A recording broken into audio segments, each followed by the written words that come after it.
Hey guys, welcome back to the channel.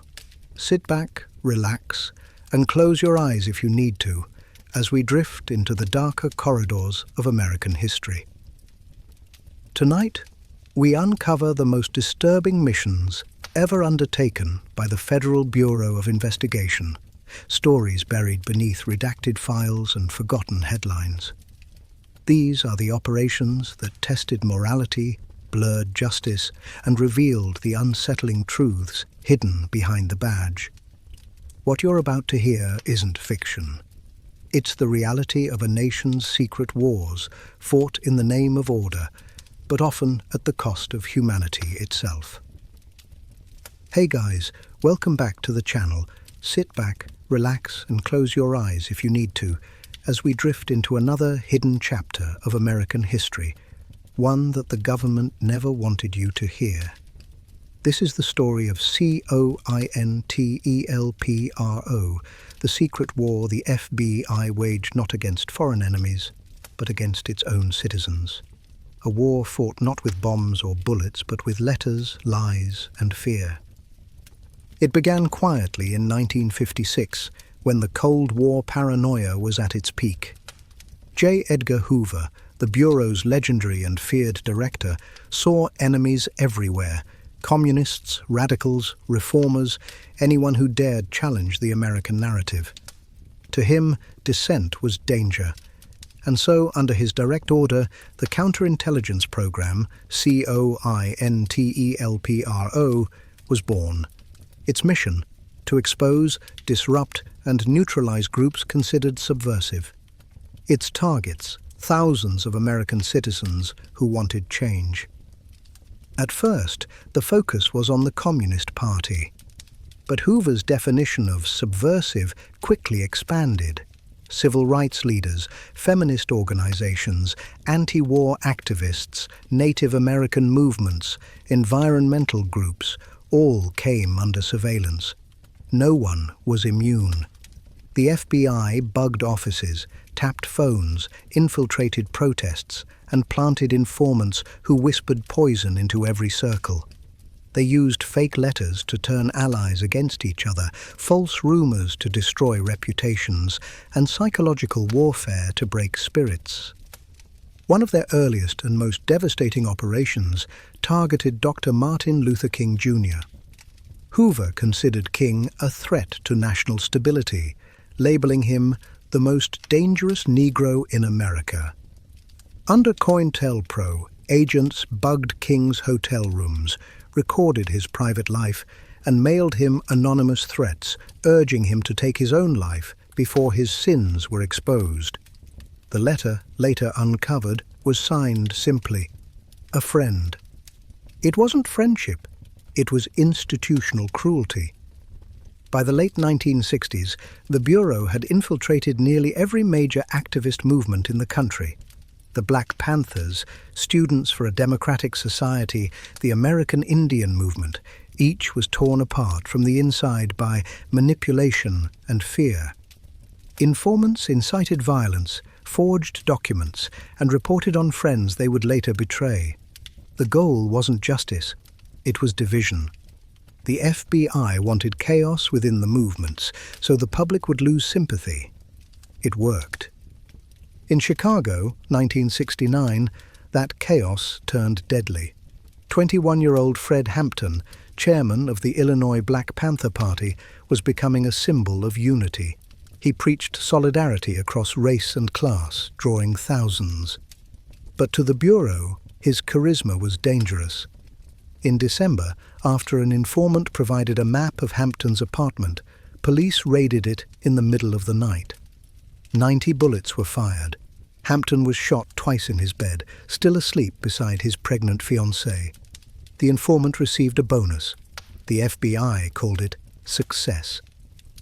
Across America, similar stories played out in shadows: activists losing jobs, marriages, sanity. Files labeled subversive contained names of teachers, poets, and students whose only crime was questioning authority. The Bureau even targeted journalists who tried to expose them. COINTELPRO operated with no oversight, no accountability, and absolute secrecy. The agents involved believed they were protecting America from itself. But secrets have half-lives. In 1971, a group of 8 anti-war activists, calling themselves the Citizens Commission to investigate the FBI, broke into a small field office in Media, Pennsylvania. They weren't looking for money. They were looking for proof. Inside, they found thousands of classified documents detailing COINTELPRO's operations. They leaked the files to newspapers, and within weeks, the world learned the truth. The FBI had been running a domestic surveillance campaign on its own people for 15 years. The public outcry was explosive. The Church Committee in Congress launched an investigation, and what they found was worse than anyone imagined. Over 2,000 groups had been infiltrated. Over 20,000 individuals had been surveilled. At least a dozen deaths could be directly linked to operations of intimidation or misinformation. Hoover died before facing consequences. COINTELPRO was officially shut down in 1971, but its methods didn't vanish. They evolved, rebranded, renamed, modernized. The digital age made what Hoover once dreamed of even easier. Phones, emails, social media, new ways to listen, to watch, to control. And though the name COINTELPRO disappeared from the files, the spirit of surveillance remained in the bloodstream of the system. To this day, many of its victims never received apologies. Some didn't even know they were targets until decades later, when their FBI files were declassified. Thick folders filled with redacted paragraphs and notes scrawled in blue ink. Words like neutralize, discredit, destroy. Bureaucratic language for the breaking of lives. In hindsight, COINTELPRO wasn't just an operation.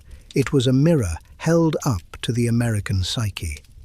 It showed what fear can justify and how easily power can confuse protection with control. It revealed that the line between security and suppression is thinner than anyone wants to believe. Today, historians call it one of the darkest chapters in FBI history. But within its shadows lies a lesson. Every empire that spies on its own children eventually turns blind. The agents may have silenced voices for a while, but they couldn't kill ideas. The movements they feared outlived them, and the files they tried to bury became proof of what truth always does. It resurfaces. So as you listen to this, remember, the next time you hear the word security, ask whose safety it really serves, because the war against dissent never truly ended. It just learned how to whisper. High in the mountains of northern Idaho, surrounded by thick pine and mist, stood a small wooden cabin, quiet, isolated, and defiant. It belonged to Randy Weaver, a former U.S. Army engineer who had left society behind with his wife, Vicky, and their 4 children. To them, the world below had become corrupt, poisoned by politics, money, and lies. But to the FBI and U.S. Marshals, that cabin would become the site of one of the most disturbing sieges in American history. The year was 1992. The Cold War was over, but a new kind of paranoia had taken hold in the United States, the fear of domestic extremism. The federal government was on edge, and any whisper of anti-government activity drew attention. Weaver, who occasionally attended meetings with white separatists but refused to join them, soon found himself marked. He missed a single court date for a minor weapons charge, and that mistake became the spark that lit the mountain. Federal agents surrounded Ruby Ridge for months, watching from the trees, hidden in camouflage. They knew Weaver was armed and distrustful. They knew he had his family with him. Yet the Bureau decided to make an example of him. On August 21, 1992, 6 U.S. Marshals crept toward the cabin to conduct surveillance. In the forest below the ridge, a firefight broke out. In the chaos, Weaver's 14-year-old son, Sammy, was shot in the back and killed. A family dog lay beside him, also dead. The forest went silent, except for the screams of a father who realized his boy would never come home. Word spread fast. By the next morning, the FBI had arrived with snipers, negotiators, and armored vehicles. The small cabin on the hill became the center of a national spectacle. Television networks camped miles away, capturing smoke rising between the trees. Inside, the Weavers and a friend named Kevin Harris barricaded themselves, armed but terrified. The Bureau called it a standoff. The family called it survival. On August 22nd, the situation turned fatal. An FBI sniper named Lon Horiuchi was ordered to take a shot at any armed adult male outside the cabin. It was a rule of engagement far looser than standard law allowed, effectively a license to kill. Weaver stepped out to check his son's body. Horiuchi fired. The bullet struck Weaver's arm, tearing flesh. As he ran back inside, Vicky stood at the doorway, holding their 10-month-old daughter in her arms. The second bullet went through her head. She died instantly. The baby she held was spattered with her blood. The siege lasted 11 days. Negotiators shouted through bullhorns, trying to draw the family out. "Come down the mountain," they said. "This doesn't have to end in blood." But blood had already been spilled. Weaver's wife lay in the cabin wrapped in a blanket, her body decomposing in the August heat. The standoff ended only when civilian negotiator Bo Gritz, a former Green Beret and Vietnam veteran, convinced Weaver to surrender. When the family walked down the mountain, barefoot and broken, the world watched in stunned silence. 3 people were dead, a child, a mother, and a federal agent. The FBI called it a tragedy. The public called it an execution. Investigations followed, revealing a pattern of reckless command, misinformation, and extreme use of force. Internal memos showed that agents had approved the controversial shoot-on-sight orders before the standoff even began. It was premeditated, a decision that bypassed law, ethics, and reason. In the aftermath, the Ruby Ridge incident became a rallying cry for anti-government movements across the United States. It was proof to them that the government had turned against its own citizens. It inspired militias, fueled conspiracy theories, and deepened the chasm of distrust that still echoes through American culture today. It was the first domino in a chain that would lead directly to another tragedy, Waco, just 8 months later. The FBI tried to contain the fallout. They issued quiet apologies, reassigned key figures, and paid the Weaver family $3.1 million in a wrongful death settlement. But the damage was done. The image of a government sniper killing a mother holding her child burned itself into the American psyche. No apology could erase it. Behind closed doors, the Bureau studied Ruby Ridge obsessively. They changed policies, rewrote engagement rules, retrained negotiators. Yet even those inside the agency admitted that something deeper had been lost. "We forgot who we were supposed to protect," one agent later said, "and we'll never get that back." The mountain still stands, quiet now, the cabin long gone. But locals say that when the fog rolls in thick and low, you can still see the outline of that lonely home on the ridge, and hear faint echoes of gunfire through the pines, a reminder of how far fear can push a nation that no longer trusts itself. Ruby Ridge was more than a siege. It was a warning about power, paranoia, and the cost of forgetting that justice without restraint becomes its opposite. Because when the government begins to fear its people more than it serves them, the line between law and vengeance disappears, and what's left is only silence in the smoke. It began with faith, ended with fire, and left a scar that still burns through American history. The Waco siege was not just an operation. It was an unraveling, a standoff between belief and authority, where every decision made in the name of justice pushed the country closer to the edge of its own reflection. The year was 1993.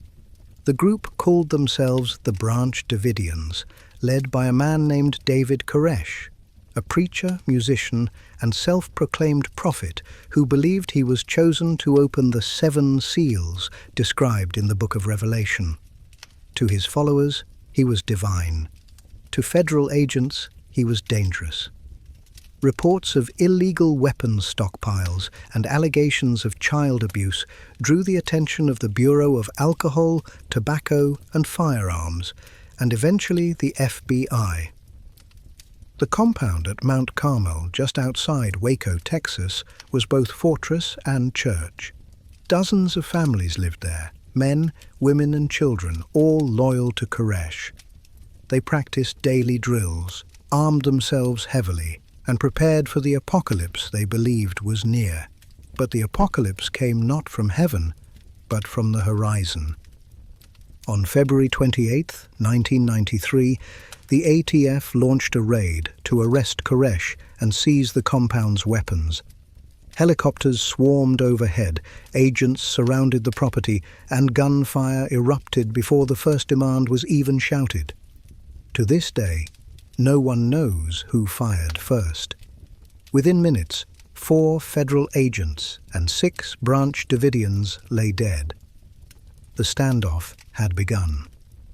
The FBI quickly took command.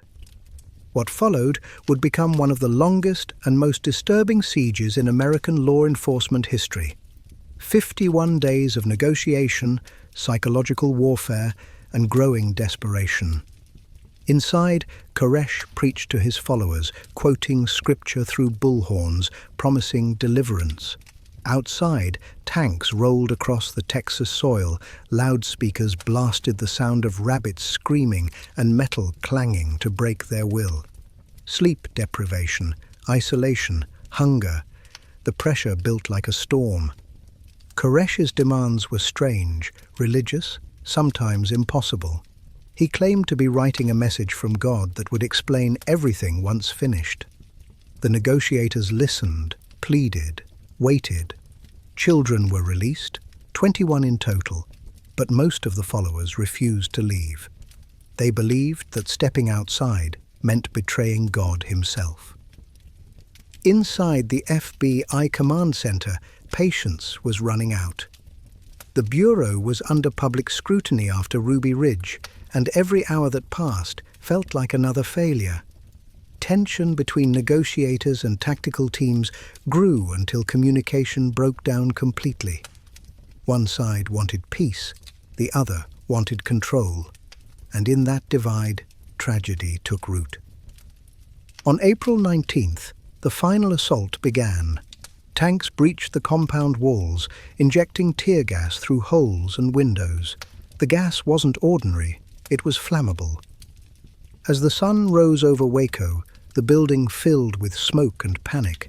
The FBI claimed they used restraint, that they waited for the Davidians to surrender. But inside, chaos reigned. Someone, maybe by accident, maybe by faith, lit the match. Within minutes, fire engulfed Mount Carmel. Flames tore through the wooden walls as the structure collapsed inward. Television cameras captured it live. A holy place turned into a furnace. The heat was so intense that bodies fused to the floor. 76 people died, including 25 children. Koresh was found near the center of the ruins, a gunshot wound to the head, Bible nearby. The government called it a tragic end to a violent cult. Survivors called it murder. The truth was somewhere in the smoke, and it stayed there, hazy, contested, unresolved. The aftermath was a battlefield of narratives. Congressional hearings, leaked memos, edited tapes. Each piece of evidence seemed to tell a different story. The FBI insisted they never intended to kill anyone. But internal reports revealed the use of military-grade CS gas, the same type banned in international warfare. Radio transmissions from agents mentioned fire spots before the blaze began. And the public, watching the charred remains on their screens, saw not justice, but overreach. For many Americans, Waco became proof that the government no longer listened, that it would rather destroy its enemies than understand them.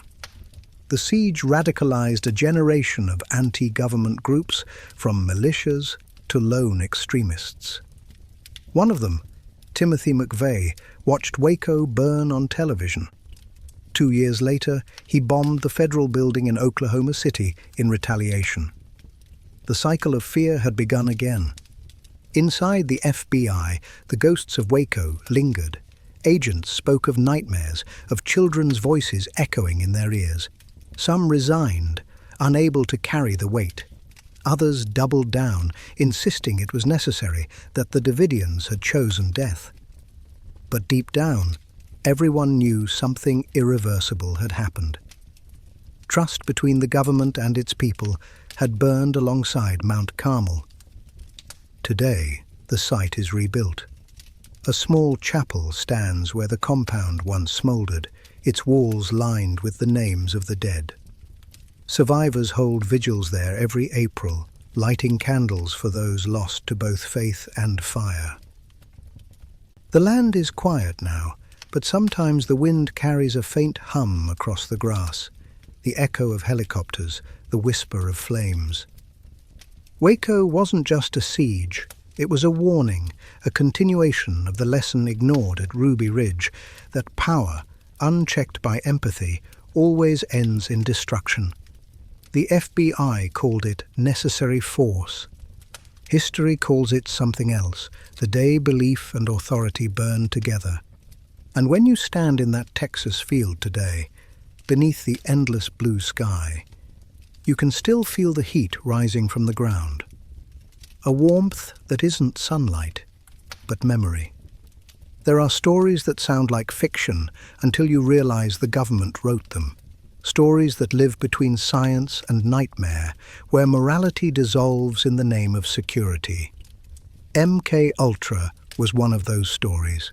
A covert operation buried so deep inside the intelligence community that even the FBI flinched when they saw what the CIA was doing. But make no mistake, the Bureau knew enough. They were there in the periphery, watching, coordinating, occasionally covering the tracks. Because in the Cold War, knowledge was power and ignorance was convenient. The project began in the early 1950s, during a time when paranoia ruled Washington.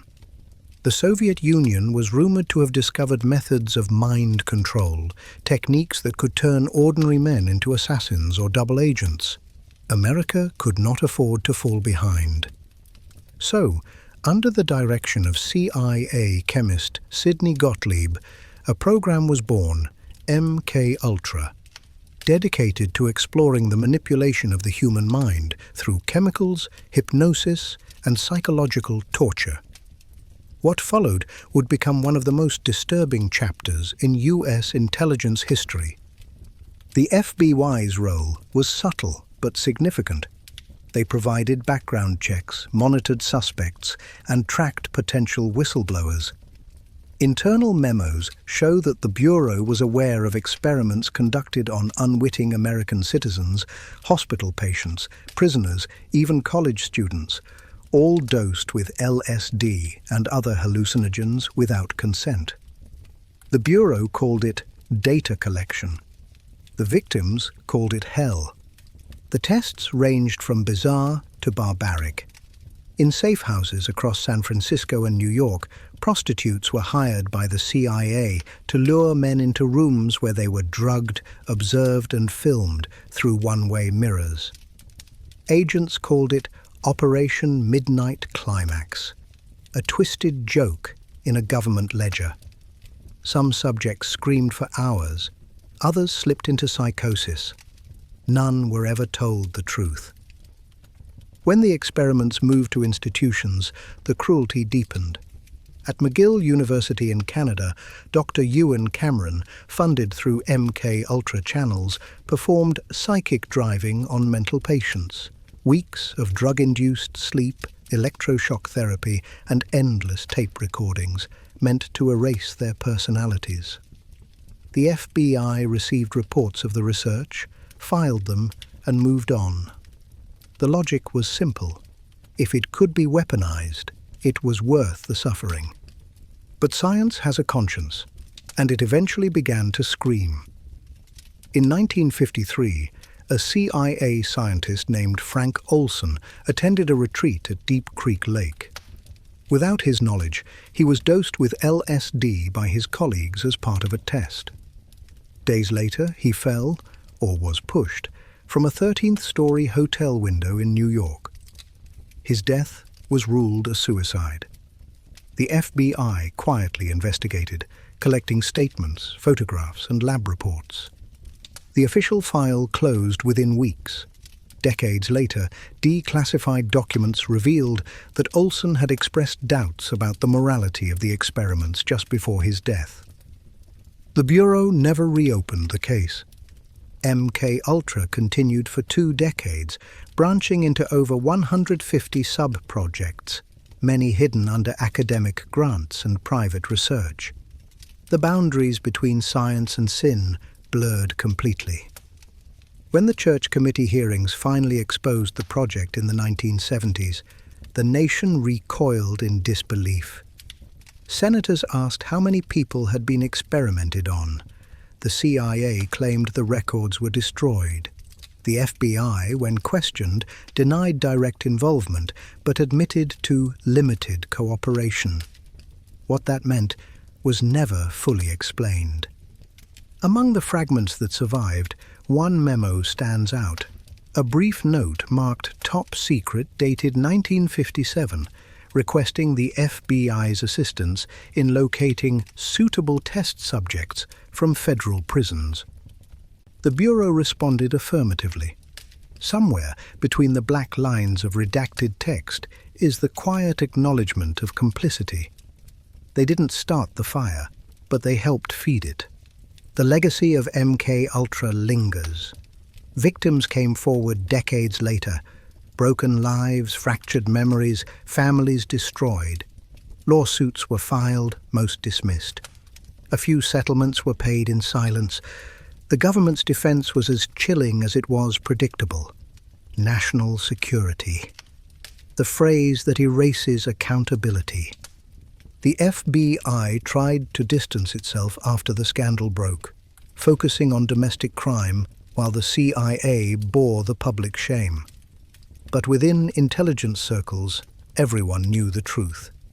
The Bureau's fingerprints were on the margins of the program: surveillance, coordination, silence. The line between observer and participant had long since vanished. In the years that followed, MK Ultra became myth, a cautionary tale whispered in classrooms and conspiracy forums. But the documents don't lie. They tell of experiments that continued long after they were declared over, under new names, through new channels. Behavioral modification, interrogation enhancement, psychological profiling, new words for old sins. And the FBI, masters of information, adapted seamlessly. Mind control didn't disappear. It evolved into influence, media, data, surveillance. Control without chemicals, compliance without consent. Even today, fragments of those experiments echo in modern law enforcement psychology programs. Interrogation tactics built on manipulation, sensory deprivation, and emotional collapse trace their roots back to MK Ultra's laboratories. The ghosts of those experiments still whisper behind one-way glass. There's a saying in intelligence work: you can't control what you don't understand. MK Ultra was the government's attempt to understand the soul, to reduce the human mind to switches and circuits. But some things aren't meant to be engineered. The FBI knew that. The CIA ignored it, and between them, they carved a wound into history that still bleeds truth decades later. When you read the declassified files today, the pages feel cold, full of clinical language, chemical names, and test subjects reduced to numbers. But between those lines lies something deeply human, the quiet horror of people who trusted the system, only to find themselves turned into experiments. And maybe that's the most disturbing revelation of all, that in the pursuit of control, the very institutions meant to protect us proved how little they understood what it means to be human. It was a cold night in March 1932 when the cry of a baby vanished into the woods of Hopewell, New Jersey. The child was not just any child.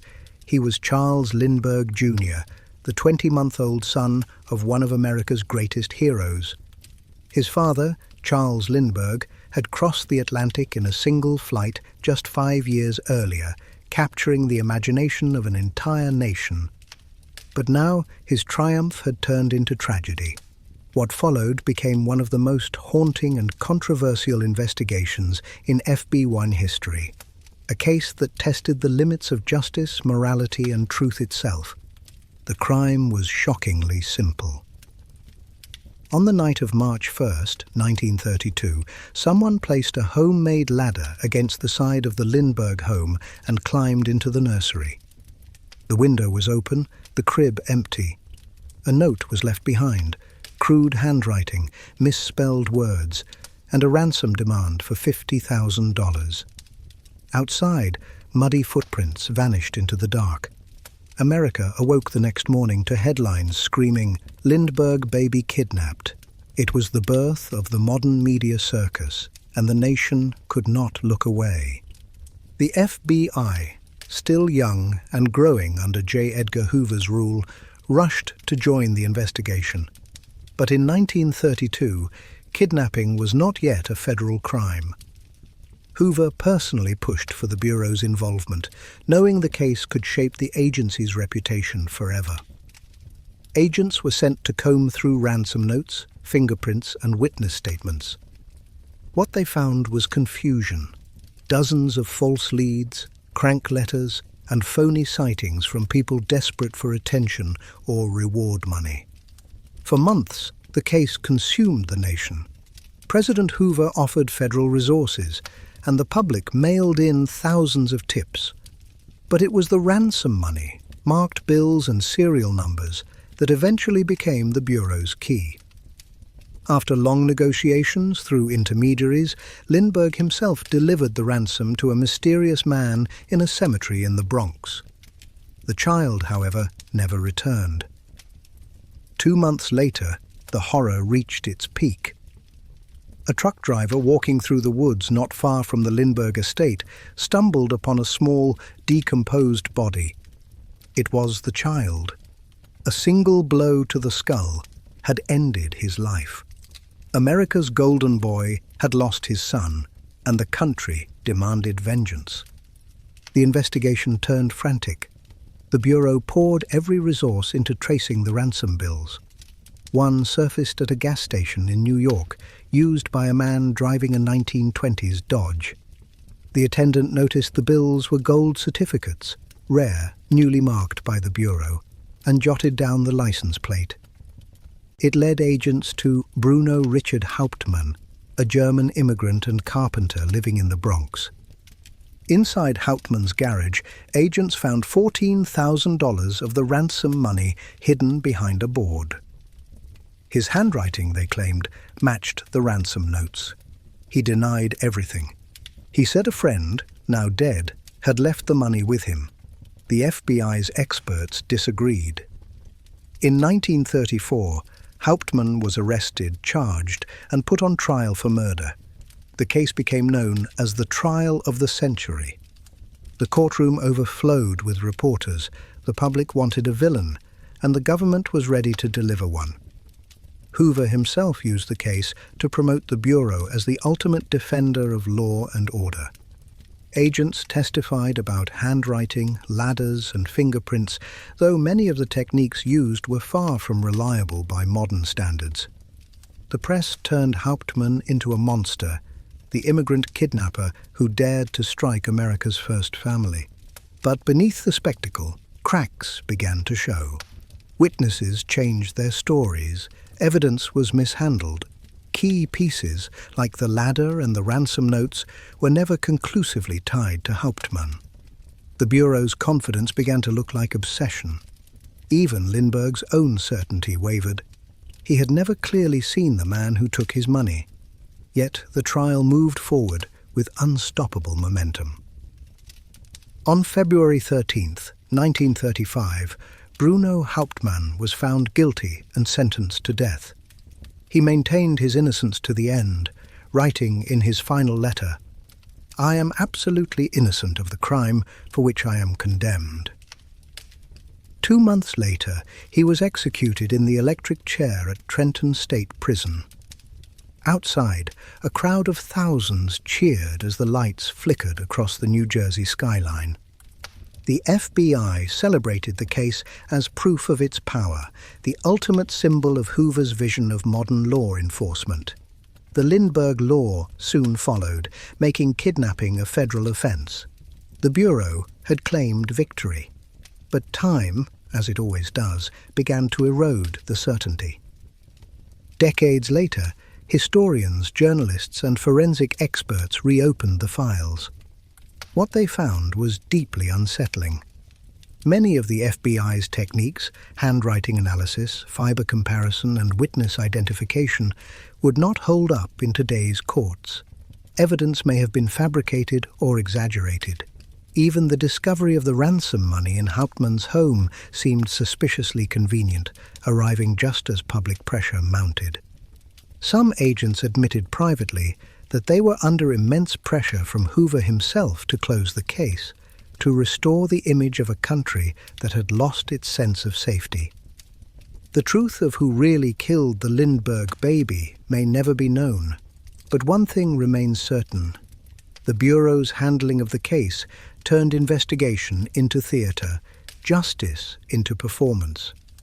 It was a defining moment when the FBI learned how powerfully fear could move a nation, and how easily that fear could be shaped into faith in authority. In the quiet of the Hopewell Woods, where the Lindbergh estate once stood, there is little trace of what happened. The wind still moves through the trees, carrying whispers of a night when innocence was stolen. Not just from a family, but from a country that had believed heroes were untouchable. And in the archives of the Bureau, among the yellowed files and faded photographs, lies a question that still haunts American justice. Was the case solved or silenced? It began with fire and shrapnel hidden inside ordinary packages, gifts wrapped in brown paper, stamped, and mailed with precision. Between 1978 and 1995, the FBI faced a ghost that moved through the postal system like a whisper. He called himself FC, Freedom Club, but the world would come to know him by another name, the Unabomber. For nearly 2 decades, this lone figure waged an invisible war against the machinery of modern life. His targets were not chosen at random. University professors, airline executives, computer store owners. Each explosion was a message, each letter a sermon written in smoke and blood. The FBI had never seen anything like him. A phantom terrorist who left behind no fingerprints, no DNA, no witnesses, only chaos and ideology. The Bureau first entered the case in 1978 after a small package detonated at Northwestern University. The injuries were minor, but the method was chilling. Over the next few years, the bomber struck again, at universities, airlines, and research centers. The codename Unabomb was born, combining university and airline bomber. Inside the Bureau, a special task force formed to hunt him. Agents, profilers, chemists, linguists, all chasing a ghost through postmarks and fragments. But the Unabomber was meticulous. His bombs were handcrafted from wood and metal, etched with symbols, and built to evade forensic detection. He sanded off serial numbers, wiped every surface with alcohol, and even created false clues to mislead investigators. Sometimes he left the initials FC stamped into the metal. Sometimes he left nothing at all. Over the years, his bombs became more sophisticated, more deadly. In 1985, a graduate student was killed at the University of California, Berkeley. The next year, an airline president was maimed. Fear spread through campuses and corporations alike. By the late 1980s, the Unabomber had become America's longest-running domestic terrorist. The FBI poured millions into the case, yet he always stayed one step ahead. He lived off the grid, with no electricity, no phone, no traceable trail. The Bureau had files, sketches, theories, but no man. Agents joked grimly that they were chasing a ghost in the woods. They weren't far from the truth. In April 1995, everything changed. The Washington Post and the New York Times received a 35,000-word manifesto titled Industrial Society and Its Future. It was dense, philosophical, and furious, a declaration of war against modern technology written with eerie intelligence. The Unabomber demanded it be published in full, or he would continue to kill. The FBI faced an impossible choice: refuse and risk more deaths, or comply and give a terrorist a platform. After weeks of debate, Attorney General Janet Reno and FBI Director Louis Freeh agreed to publish it, hoping someone somewhere would recognize the author's voice. They were right. In a small house in the woods of Montana, a woman named Linda Patrick read the manifesto and felt a chill of recognition. Her husband, David Kaczynski, had seen those ideas before, in letters written by his estranged brother, Ted. Ted Kaczynski, a former mathematics prodigy who had once taught at Harvard, had abandoned civilization years earlier to live alone in a 10 by 12-foot cabin. He despised industrial society, technology, and authority. The tone, the rhythm, the phrasing, they all matched. David agonized for weeks before doing the unthinkable. He went to the FBI.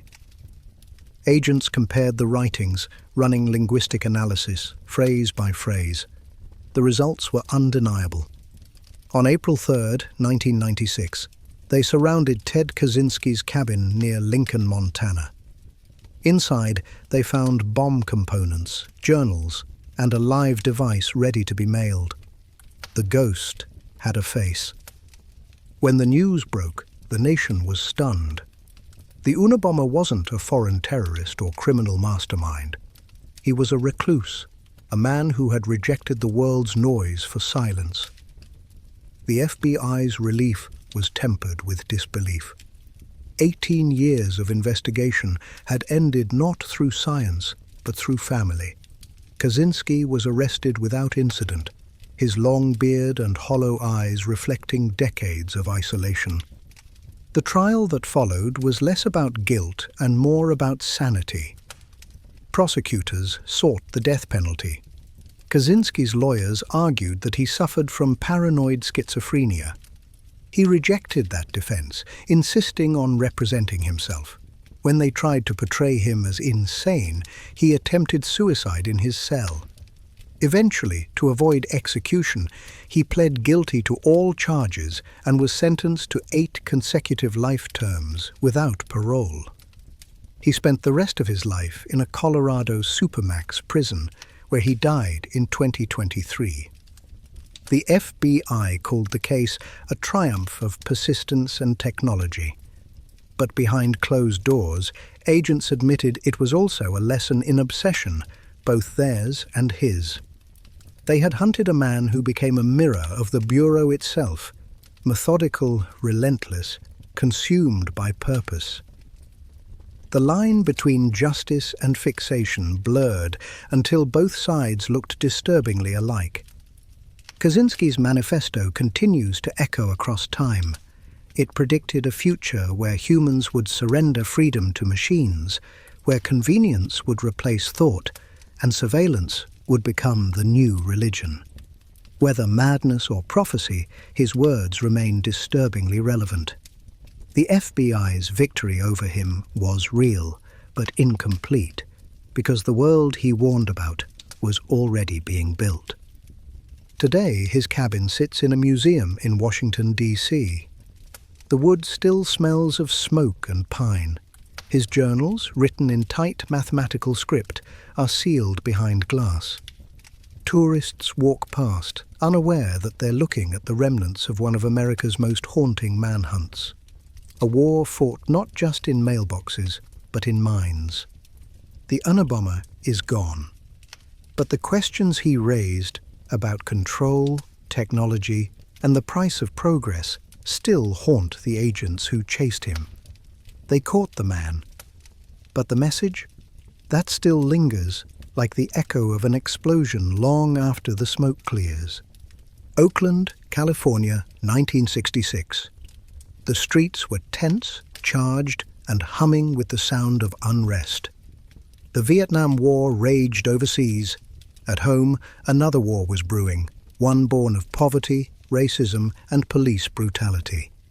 From this pressure came a movement that terrified the establishment and inspired a generation. It was called the Black Panther Party for Self-Defense, and to the FBI, it was not a civil rights organization. It was an enemy of the state. The Bureau had already been at war with the civil rights movement for years. Martin Luther King Jr. was dead, Malcolm X was gone, and the streets were burning. Into that vacuum stepped two young men, Huey P. Newton and Bobby Seale, armed with law books, shotguns, and a philosophy. Their message was radical but simple: protect the community from police violence, feed the hungry, educate the children, and demand equality by any means necessary. They patrolled the streets legally armed, citing California law as they watched police arrests. They called it self-defense. The FBI called it revolution. Inside Bureau headquarters, J. Edgar Hoover watched the Panthers rise with growing fury. He had labeled Martin Luther King the most dangerous man in America, but now he saw something worse: a militant organization gaining power, recruiting nationwide, and capturing the hearts of black youth.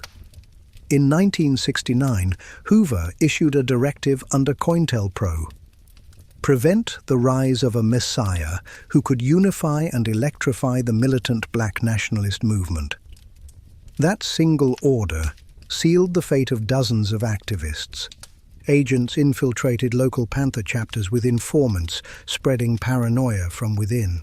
Fake letters were written to turn allies into enemies.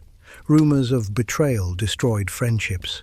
The Bureau planted stories in newspapers describing the Panthers as terrorists and criminals.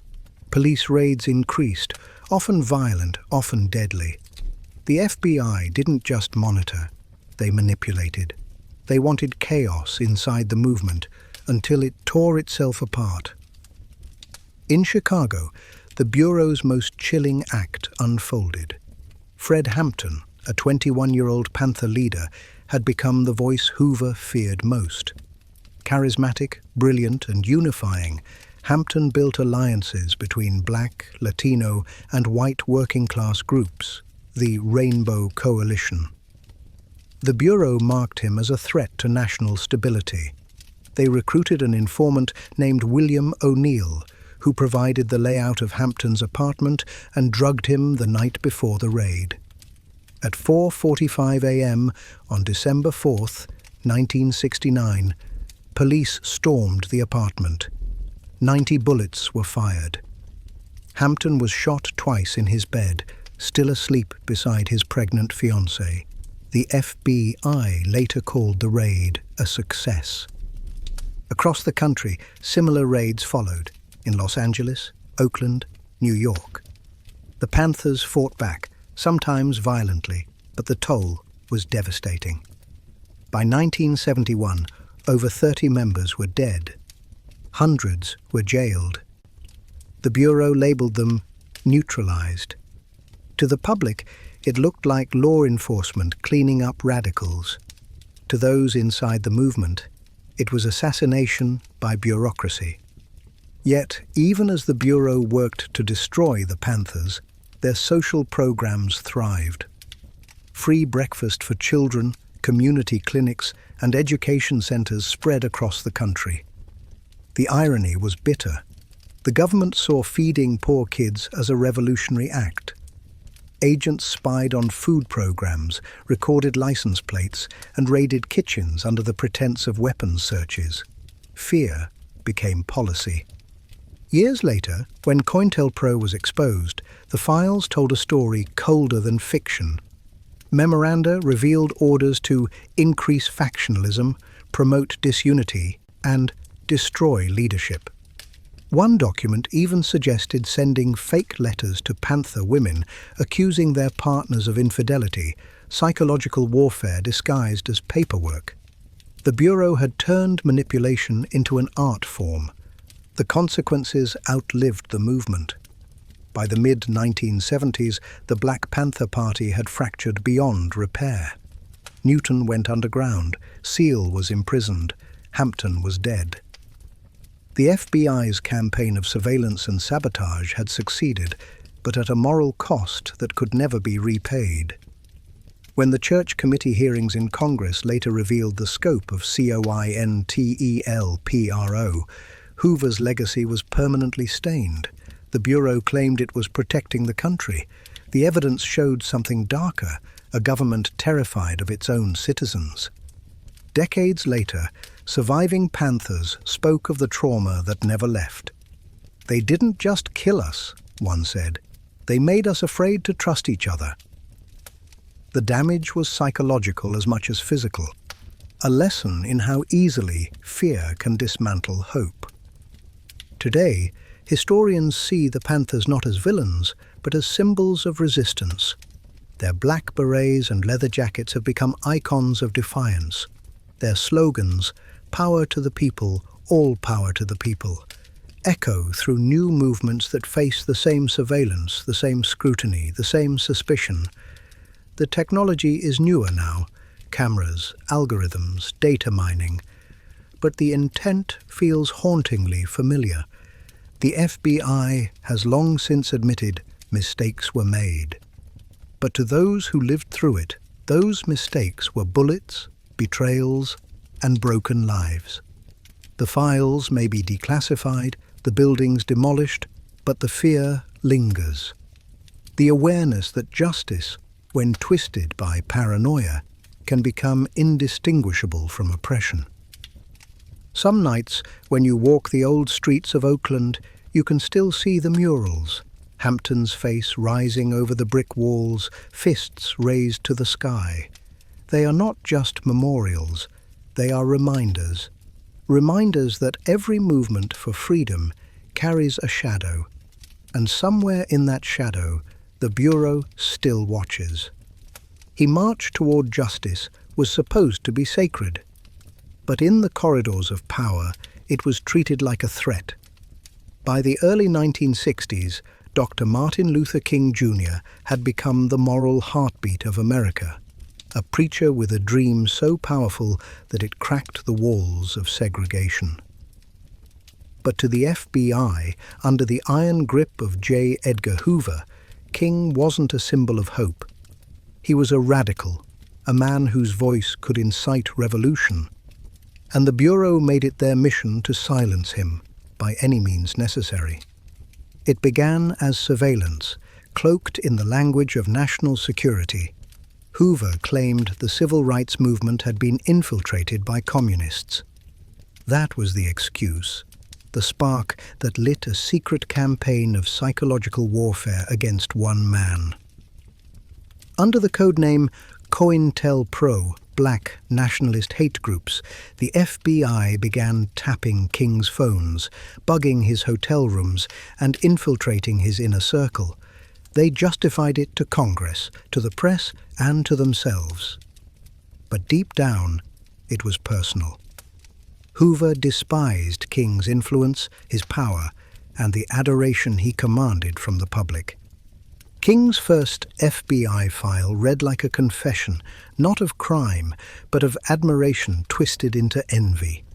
The Bureau documented every movement, every conversation, every sermon.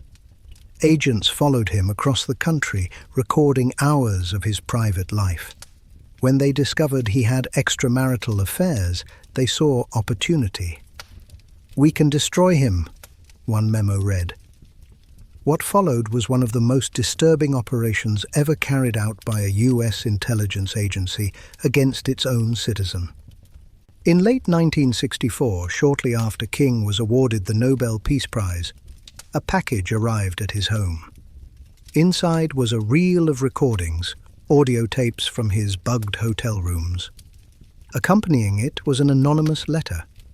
The tone was cold, clinical, and cruel. It accused King of immorality, demanded he take his own life, and ended with the chilling line, "There is only one thing left for you to do." You know what it is? The letter, later revealed to be written by FBI officials, was signed simply, "A friend." King knew exactly who had sent it. He told his closest allies, "They are trying to destroy me." Yet, he refused to be broken. Instead of retreating, he marched harder, spoke louder, and reached further. Each speech, each protest, each prayer became an act of defiance, not only against racism, but against the state that sought to silence him. The Bureau's campaign grew desperate. Agents leaked rumors to the press, hoping to discredit him. They sent reports to churches, universities, even his own supporters, painting him as a hypocrite and a fraud. But the public didn't turn. King's voice had already transcended character assassination. His words, "I have a dream, let justice roll down like waters," became scripture. And for Hoover, scripture was intolerable. Behind closed doors, the director raged. He called King the most dangerous Negro in America. He ordered constant updates on his whereabouts, his friendships, his finances. Even the White House was not immune. President Lyndon B. Johnson, while publicly supportive of civil rights, privately received FBI briefings about King's moral weaknesses. It was a campaign built not on law enforcement, but on humiliation. The Bureau wanted him isolated, spiritually, politically, emotionally. By 1967, as King began speaking out against the Vietnam War, the FBI's focus intensified. To them, opposing the war meant aligning with America's enemies. King's calls for peace were treated as subversion. He was labeled a potential traitor. Hoover authorized more wiretaps, more infiltration, more reports. Agents were instructed to find anything, anything at all. They wanted evidence to justify their hatred. None came. When King was assassinated on April 4, 1968, in Memphis, the Bureau's public face mourned. Privately, some within its ranks felt relief. The man they couldn't discredit had been silenced by a bullet. Officially, James Earl Ray was arrested and convicted for the murder. But questions lingered about Ray's connections, about how the FBI handled leads, about what they might have known before it happened. To this day, conspiracy theories persist that the Bureau knew more than it admitted, or that its years of targeting King created an atmosphere where violence felt inevitable. After King's death, Hoover ordered the files sealed. Thousands of pages documenting the harassment, the wiretaps, and the psychological campaigns were locked away, marked classified. Only decades later did fragments surface through the church committee hearings, enough to expose the truth. The Bureau hadn't just spied on King. It had waged a calculated war to destroy him, using the tools of the state to attack the conscience of a nation. When those files were released, they shocked even veteran lawmakers. The letter urging King to kill himself became infamous, a symbol of how absolute power can rot from within. The FBI issued an apology, decades too late. They called it a tragic lapse in judgment. But those who understood history knew better. It wasn't a lapse, it was a revelation. It showed how the fear of change can turn defenders of law into agents of oppression. Today, the Martin Luther King Jr. Memorial stands in Washington, D.C., carved from white granite, facing the horizon. Not far from it, in a quiet archive, the redacted FBI files still exist. Thousands of pages of surveillance, reports, and private recordings. The government says they will remain sealed until 2027, perhaps longer. Maybe they fear what's inside, or maybe they fear what it will reveal about who we were. Because in the end, the most disturbing thing about the FBI's campaign against Martin Luther King Jr. isn't that they tried to silence him. It's that they believed they were right to do it. As the calendar crept toward the year 2000, America's intelligence community felt a pulse of dread. Not from foreign armies or hidden bombs, but from prophecy. Inside the Bureau's steel offices, analysts whispered a single word that echoed through history's oldest fears: Armageddon. They called their response Project Megiddo, named after the biblical battlefield where the end of days was said to unfold. The FBI wasn't hunting criminals this time. It was hunting belief itself. The late 1990s were an age of anxiety. Computers were feared to crash at midnight, triggering economic collapse. Apocalyptic cults were gathering followers in deserts and small towns. And after the Oklahoma City bombing, the Bureau knew what one fanatic with faith in his own apocalypse could do. So they built a task force to predict the unpredictable, to find anyone who might see the millennium not as a date, but as a deadline. Agents pored over sermons, militia newsletters, and early internet forums. They mapped out religious sects, anti-government groups, and white supremacist circles. Every prophecy, every encrypted chat, every stockpile of weapons was logged. The Bureau believed the transition to Y2K could ignite chaos, a wave of domestic terror cloaked in divine purpose. It was paranoia with a badge. The 1999 report they released was chilling. It warned of Christian extremists preparing for holy war, black helicopter conspiracies, and cults arming for final conflict. It cited passages from Revelation and cross-referenced them with militia manuals. To the public, it sounded biblical. To the Bureau, it was science, data feeding into the first great predictive threat model of the digital age. But there was a problem. In chasing prophecy, the FBI blurred the line between vigilance and persecution. Peaceful churches found agents at their doors. Rural preachers were questioned about sermons. Patriot movement members who simply mistrusted Washington were suddenly labeled potential terrorists.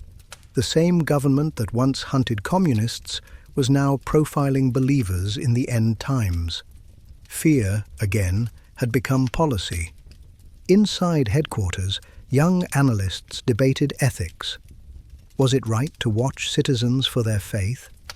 Their superiors reminded them of Waco, of Ruby Ridge, of Oklahoma City. 3 scars that had taught the Bureau a brutal lesson. Ignore the fringe, and the fringe explodes. So they watched everyone. Better guilt than regret. In December 1999, as fireworks and champagne filled Times Square, command centers glowed with sleepless light. Every city had agents on standby, airports were on alert, even small-town sheriffs had FBI pagers in their pockets. And then, nothing. The clocks turned, the lights stayed on, and the world refused to end. Project Megiddo was quietly shut down. Officially, it was declared a success. The absence of catastrophe proved preparedness. Privately, many admitted the Bureau had spent millions chasing ghosts conjured by fear and prophecy. The danger hadn't been Armageddon, it had been imagination. Yet, the project left a legacy far greater than its results. It birthed a new model of preemptive surveillance, one where potential intent became grounds for investigation. Algorithms replaced suspicion. Theology replaced evidence. In the years after 9/11, that same model evolved into what we now call counter-terrorism intelligence. The blueprint for watching minds had already been drawn. Critics later called Megiddo America's holy war panic. Supporters said it prevented bloodshed. Both were right. The Bureau's obsession with prophecy mirrored humanity's oldest flaw, the need to control what cannot be predicted. They feared that the world might burn, and in trying to stop it, they lit a smaller fire of their own: distrust. Today, few remember the name Project Megiddo, but its echo remains every time belief and security collide, when sermons are scanned, when posts are flagged, when fear becomes evidence. The project's files are still archived, their pages marked with phrases like possible martyr complex and apocalyptic acceleration. Reading them now feels less like history and more like a warning. Because in 1999, the FBI looked for Armageddon and didn't find it. But 2 decades later, the storm they feared, the merging of faith, anger, and conspiracy, would rise again in new forms, faster than they could ever imagine. And maybe that's the haunting truth of Project Megiddo. The end of the world never came, but the fear of it never left. May 13th, 1985, West Philadelphia. The sky above Osage Avenue burned orange, and the sound of gunfire echoed through the narrow streets. By nightfall, 61 houses would be reduced to ash. 11 people, 5 of them children, would be dead. And for the first time in U.S. history, an American city would drop a bomb on its own citizens. The group was called MOVE, a radical collective founded by John Africa. They lived communally, preaching anti-technology, animal rights, and resistance to authority. Their neighbors saw them as eccentric at best, dangerous at worst. To city officials, MOVE represented defiance. And in Philadelphia, defiance was something the police department never tolerated. The tension had been building for years. In 1978, a previous confrontation between MOVE and the police ended in chaos. A shootout left 1 officer dead, and 9 MOVE members were sentenced to life in prison. The group retreated, but did not disappear. By the mid-1980s, a new chapter had formed on Osage Avenue, fortified, armed, and louder than ever. Their rooftop bullhorns blasted speeches denouncing the government and police brutality at all hours. Complaints poured in, and Mayor Wilson Goode, Philadelphia's first black mayor, faced mounting political pressure to act. On May 13, 1985, the city decided to end it permanently. At dawn, more than 500 police officers surrounded the MOVE compound. Helicopters circled overhead. Through bullhorns, the police ordered everyone inside to surrender. MOVE refused. Shots rang out, and within minutes, the neighborhood erupted into a war zone. Over 10,000 rounds of ammunition were fired in the first 90 minutes. Inside the house, children screamed. Outside, reporters ducked for cover as smoke poured from shattered windows. By early afternoon, with negotiations stalled, the police turned to a weapon no one expected: explosives. A state police helicopter hovered low over the compound. At 5:27 p.m., it dropped a satchel bomb made of C4 and Tovex, military-grade explosives, onto the roof. The explosion tore through the structure, igniting a fire that quickly spread. Firefighters stood by, hoses ready, waiting for the order to act. It never came. Officials decided to let the fire burn in hopes of driving the residents out. The flames spread from one row house to the next, devouring an entire block. Witnesses described the scene as apocalyptic, families fleeing as roofs collapsed and power lines hissed in the smoke. By midnight, the inferno was out. The move house was gone. 61 neighboring homes were destroyed. 11 bodies were recovered from the ruins, their remains so badly burned they were barely identifiable.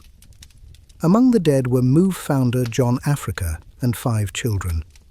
Only 2 people survived: Ramona Africa, who escaped through the fire, and a boy named Birdie. Both carried burns that would scar them for life. The next morning, America woke to images that looked like a war zone. Rows of smoking rubble, charred skeletons of houses, a city that had bombed itself. The nation asked, why? The FBI had been watching. Though not directly responsible for the bombing, the Bureau had monitored Move for years through its domestic terror division. Agents shared intelligence with local authorities, tracking the group's rhetoric and members.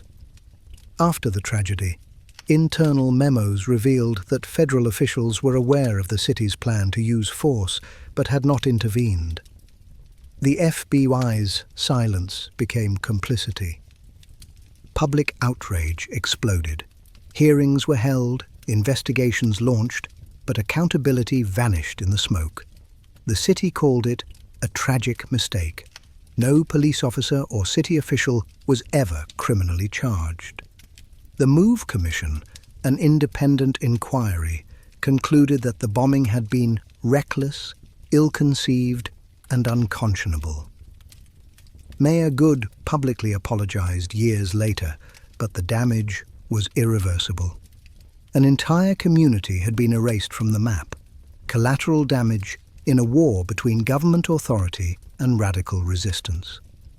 The Bureau's own post-incident reports read like ghost stories. They documented the blast radius, the chemical composition of the explosives, and the psychological profiles of MOVE members. Nowhere did they address the moral question: how could law enforcement, sworn to protect, justify using military force on a residential street? In the decades that followed, the Move bombing became a case study in the militarization of police and the thin line between order and oppression. It foreshadowed what would become a national pattern: the use of overwhelming force against domestic dissent. For the FBI, it was another lesson learned too late. Surveillance without understanding leads only to escalation. Today, Osage Avenue has been rebuilt, but the scars remain. Residents still talk about the night the sky turned orange and the sound of children's voices was swallowed by flame. Ramona Africa continues to speak about what she saw: the fire, the screams, the silence that followed. Her testimony is not just memory, it's indictment. The Move bombing stands as one of the darkest intersections of government fear and human cost. It reminds us that when power grows impatient, humanity burns first. The Bureau filed it away as another incident in domestic security history. But for those who lived through it, it was the end of faith in the idea that the law protects all equally. Because on that day in Philadelphia, the line between defender and destroyer vanished into smoke, and the fire never really went out. The morning of September 11th, 2001, changed everything, not just for America, but for the very concept of privacy. In the ashes of the World Trade Center and the rubble of the Pentagon, a new America was born. One that valued security above freedom, control above comfort. For the FBI, it was the dawn of its most powerful and controversial age, the era of the Patriot Act. Before the attacks, the Bureau had been criticized for missing warning signs. 2 of the hijackers had been on watch lists. Memos about flight schools and foreign suspects were buried in bureaucracy. After the towers fell, those failures became fuel for a new doctrine. Never again. But never again came with a price, and it was paid in silence, in data, and in the slow erosion of privacy that followed. Signed into law on October 26, 2001, the USA Patriot Act gave the FBI powers it had only dreamed of before. Surveillance warrants no longer required probable cause. Wiretaps could follow a person instead of a phone. The Bureau could secretly seize emails, bank records, medical files, all without notifying the target. Even libraries were asked to report what citizens read. For the first time, the government could monitor everyone to protect everyone, and few dared to question it. Inside the FBI's counterterrorism division, agents worked around the clock, building databases that mapped lives, connections, habits, communications, travel patterns. What had once required days of legal approval now happened in seconds. The Bureau's partnership with the NSA expanded rapidly, blurring the line between domestic law enforcement and global intelligence. They called it data fusion. Civil rights lawyers called it the death of the Fourth Amendment. The Foreign Intelligence Surveillance Court, FISC, once a rarely used judicial safeguard, became a rubber stamp for mass surveillance. 99% of all government requests were approved. Secret orders authorized roving wiretaps and business record seizures. Agents didn't need to prove guilt. They only needed to suspect it. For the public, fear justified everything. The memories of collapsing towers silenced dissent. But inside the Bureau, even some agents began to feel unease. They had more power than ever, but less direction.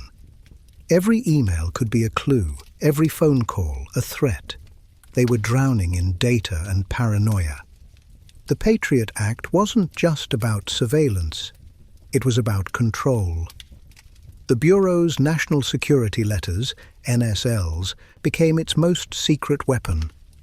These administrative subpoenas allowed agents to demand private information from businesses, credit histories, internet activity, customer lists, all without a judge. Gag orders prevented the recipients from even admitting they had been contacted. By 2006, more than 50,000 NSLs were issued annually. Some went to banks, others went to universities, a few went to journalists. The Bureau said it was about safety. Critics called it legalized intimidation. The first cracks appeared in 2005, when leaked documents revealed that some FBI agents had misused the Patriot Act to spy on protest groups, environmental activists, and even local politicians. Files marked counterterrorism were filled with photos of peaceful marches. Internal audits confirmed hundreds of errors, a sanitized word for unauthorized surveillance. The Bureau promised reforms. The reforms never came. Then, in 2013, the dam broke. Edward Snowden, a contractor for the NSA, leaked classified files exposing a vast web of surveillance programs, PRISM, XKEYSCORE, TEMPORA, systems that collected phone metadata, emails, and browsing histories from millions of Americans. The FBI was not just a participant, it was a beneficiary. Agents used NSA feeds to cross-reference domestic data, effectively sidestepping legal restrictions. The revelations sent shockwaves through the world. The Bureau denied wrongdoing, but the truth was undeniable. The Patriot Act had opened a door that could never be closed. Public outrage flared, but it was short-lived. Congress held hearings. Politicians expressed concern. Then the headlines faded, and the machinery kept turning. The FBI continued its quiet evolution into a digital intelligence agency, collecting more data with each passing year.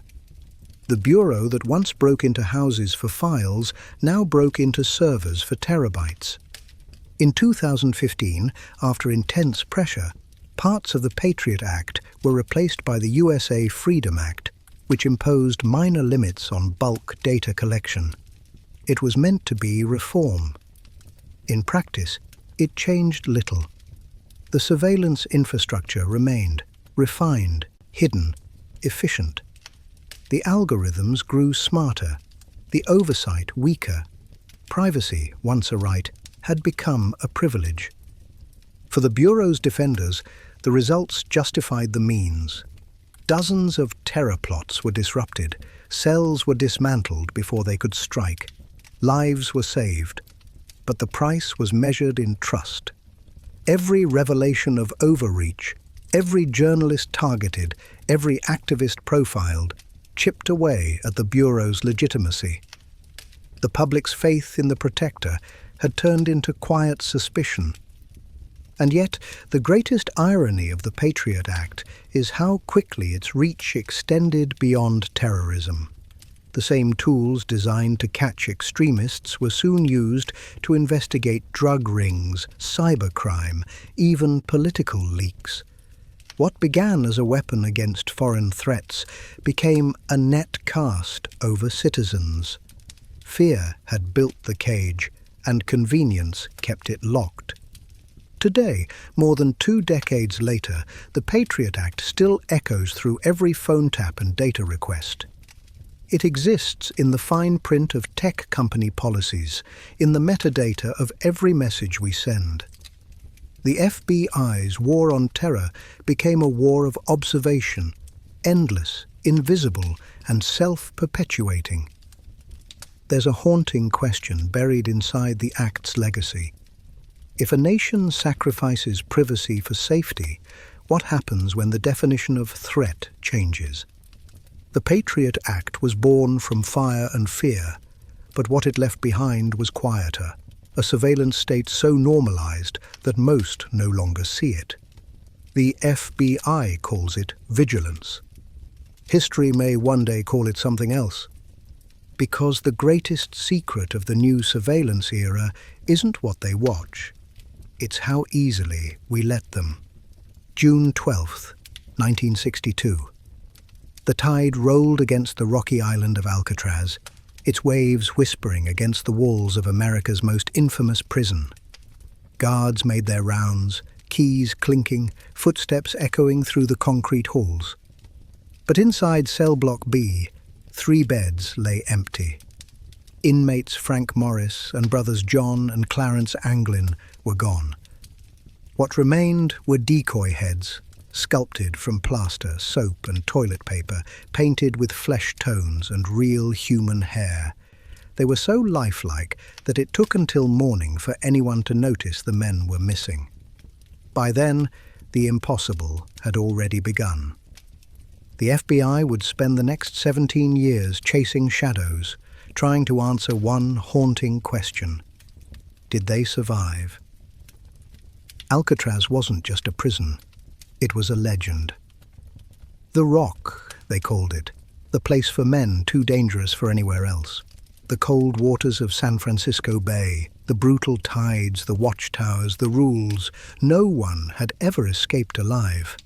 That's what made the disappearance of Morris and the Anglin brothers so terrifying for the Bureau. It wasn't just a jailbreak, it was an embarrassment. If men could outwit Alcatraz, what else could slip through America's walls? The investigation began before dawn. Agents flooded the island, examining every inch of the cells. Behind the air vents, they found chiseled tunnels leading to an unguarded utility corridor.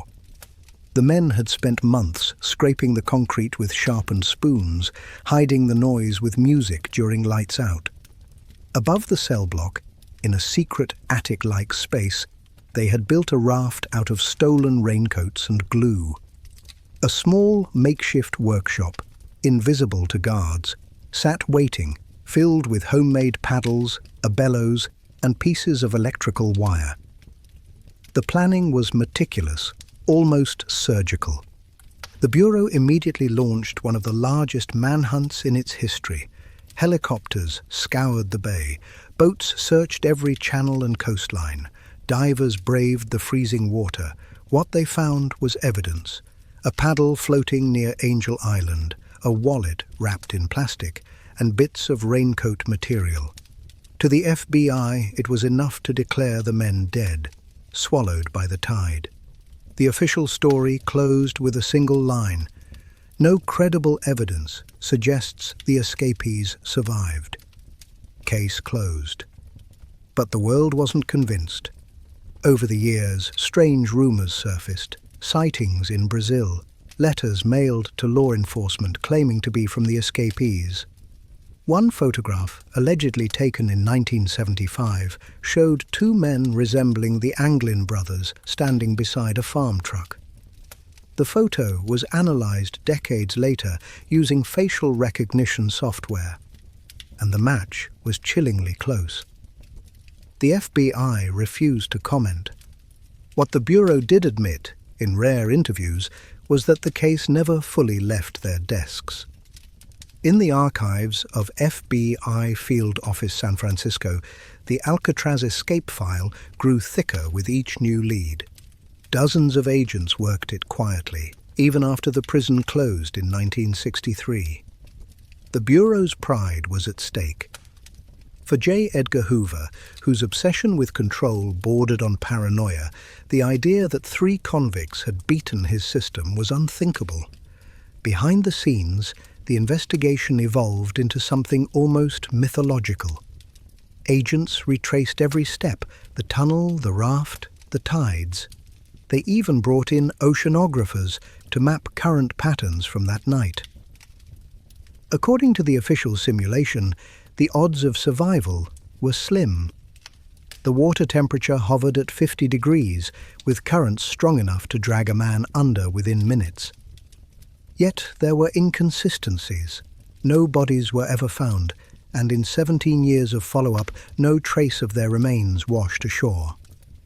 That silence, that absence, haunted the Bureau more than any confession could. In 1979, the FBI officially closed the case. It was filed under unsolved but presumed dead. But even as the ink dried, new evidence began to surface. A letter postmarked 2013 arrived at a San Francisco police station, claiming to be written by John Anglin. The writer said he was still alive, suffering from cancer, and wanted to make a deal: medical help in exchange for the truth. "Yes, we made it that night," it read. The FBI tested the letter for fingerprints and DNA. The results were inconclusive. The Bureau released no further comment. Today, Alcatraz is a museum, its cells cold, its walls silent, its stories whispered through tour guides' microphones. But for many agents, the ghost of that escape never died. It became a symbol of obsession, of the Bureau's relentless pursuit of certainty in a world that resists it. For the FBI, facts must always conquer mystery. But the ocean doesn't care about facts. It keeps its secrets buried beneath the waves. Standing on the island today, you can still see the narrow hole cut into the back of cell 138. The paint around it is chipped, the concrete scarred by time. Tourists take photos, unaware that the FBI once stood in that same spot, flashlights trembling, wondering how 3 men vanished into history.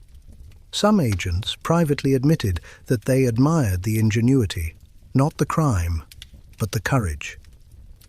"If they made it," one said years later, "they earned it." And maybe that's the real story of the Alcatraz escape, not whether they lived or died, but what their defiance represented. The Bureau built a prison meant to be unbreakable. 3 men broke it. In doing so, they exposed a truth the FBI has never been comfortable with. No system, no matter how fortified, is immune to human will. The case remains technically open at the U.S. Marshals Service, renewed every few years until all escapees reach age 99. It's a formality, a ghost ritual. But for those who know the Bureau's history, it's also an admission that even in an agency built on absolutes, some mysteries refuse to be solved. Out there, somewhere beyond the fog and the tide, 3 names still float on the edge of the unknown: Morris, Anglin. And the question that keeps the legend alive: did they die in the dark, or did they finally breathe free air beneath a foreign sun? July 1947. The New Mexico desert. A storm rolled through the night sky, lightning splitting the clouds above the barren plains near the small town of Roswell. Sometime after midnight, a rancher named Mac Brazel heard a sound, a sharp, metallic crash, followed by silence. When the sun rose, he found the wreckage scattered across his land. Strange, foil-like material, lightweight beams etched with symbols he couldn't read. It was unlike anything he'd ever seen. Within days, that discovery would draw the attention of the FBI, the U.S. Army, and generations of conspiracy hunters. It began with a single press release. On July 8, 1947, the Roswell Army Airfield announced that it had recovered a flying disc. Newspapers exploded with headlines. The world, still reeling from war and the dawn of the atomic age, looked to the skies for meaning. But within 24 hours, the story changed. The Army retracted its statement, claiming the debris was merely a weather balloon. The incident should have ended there. It didn't. Because the FBI, always hungry for information that could affect national security, quietly stepped in. Declassified memos show that on July 8th, the Bureau's Dallas field office sent a teletype to headquarters marked urgent. It described the recovery of a disc and coordination with military intelligence. Another report noted that the debris had been flown to Wright Field in Ohio for analysis. The FBI wasn't in charge, but it was watching closely. Agents were told to track witnesses, monitor rumors, and report anything that might suggest espionage.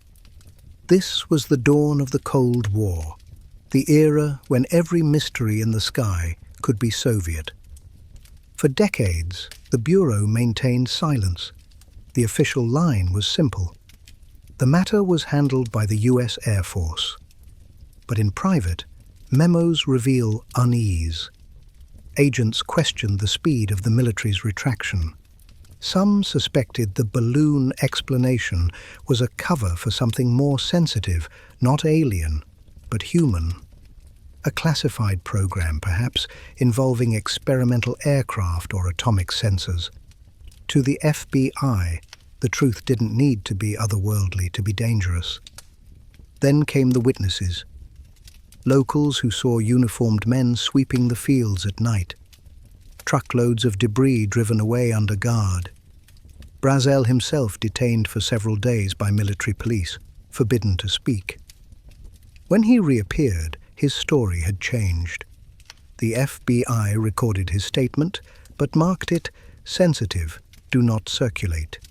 Even for an agency accustomed to secrets, Roswell felt different. The more they learned, the less they understood. By the 1950s, UFO sightings were flooding in nationwide, glowing discs over Washington, cigar-shaped craft near military bases, lights darting across radar screens. The FBI found itself caught between two powers, the Air Force, which publicly downplayed the reports, and the public, which demanded answers.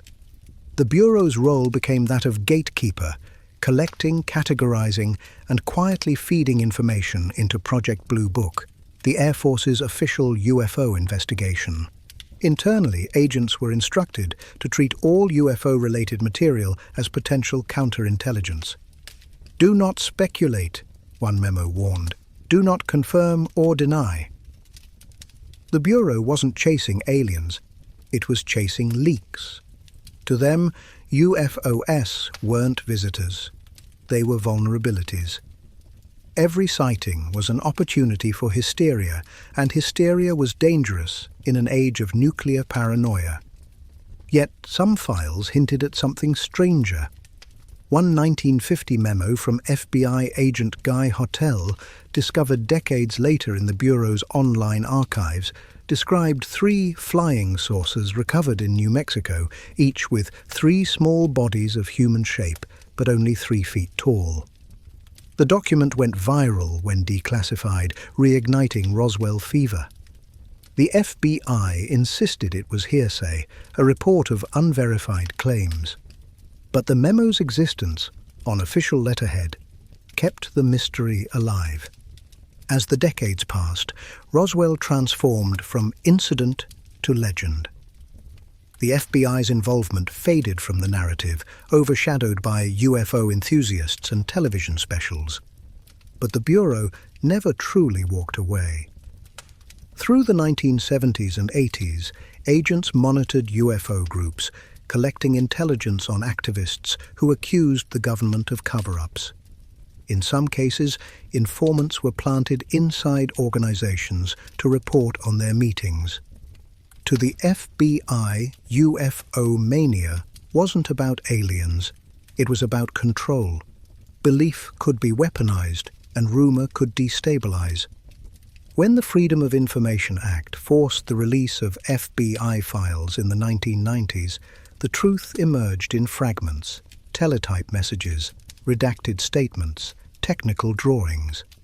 The Bureau had never confirmed extraterrestrial evidence, but its silence spoke louder than words. Why so much secrecy for a weather balloon? Why so many classified pages on something supposedly mundane? The questions multiplied. The answers never came. Modern analysts believe the truth behind Roswell lies somewhere between myth and military. Many historians point to Project Mogul, a top-secret Air Force program that used high-altitude balloons to detect Soviet nuclear tests. The material found near Roswell, metallic foil, lightweight beams, matched Mogul's components. But for the FBI, even that explanation left an unease. If Roswell had been part of a classified defense project, the Bureau's initial ignorance meant something larger. The walls of secrecy inside the US government were thicker than anyone realized. Agencies didn't just hide secrets from the public, they hid them from each other. Today, the Roswell files remain among the FBI's most requested documents. They sit digitized on the Bureau's website, their black redactions like scars across the page. Each memo, each clipped sentence, each classified by authority of, serves as a reminder that truth is often a matter of perspective, and that the most powerful government on Earth once scrambled to explain the unexplainable. Standing in the desert near Roswell today, the land looks empty, quiet, endless. The wind moves through the grass, whispering over the same soil where strange debris once lay. Maybe it was a balloon. Maybe it was something else. The FBI never said. Maybe they never knew. But sometimes not knowing is the most dangerous secret of all. Between 1979 and 1981, Atlanta was a city haunted by fear. It began quietly. A missing boy, a flyer, a name on the evening news, then another, and another. Within months, the pattern was unmistakable. Black children, mostly boys, vanishing from poor neighborhoods across the city, their bodies found in woods, rivers, under bridges. The count kept climbing. The city that called itself too busy to hate was now too terrified to sleep. The FBI was drawn in when the pattern became impossible to ignore. Local police were overwhelmed, political pressure mounting. The victims were all young, all vulnerable, and all black, and Atlanta's leadership feared the city's fragile progress toward racial unity was about to shatter. It became one of the most complex and controversial investigations in Bureau history, the Atlanta child murders. The first victim, Edward Hope Smith, was only 14. He disappeared one July afternoon in 1979. Weeks later, his body was discovered in a wooded area, shot with a small caliber gun. The next victim, Alfred Evans, was found nearby. 2 boys, 2 murders. Then came a third, Milton Harvey, a boy who vanished while running errands for his mother. His body too turned up in the brush. The killer was escalating, and the police had no leads. By early 1980, the fear had become hysteria.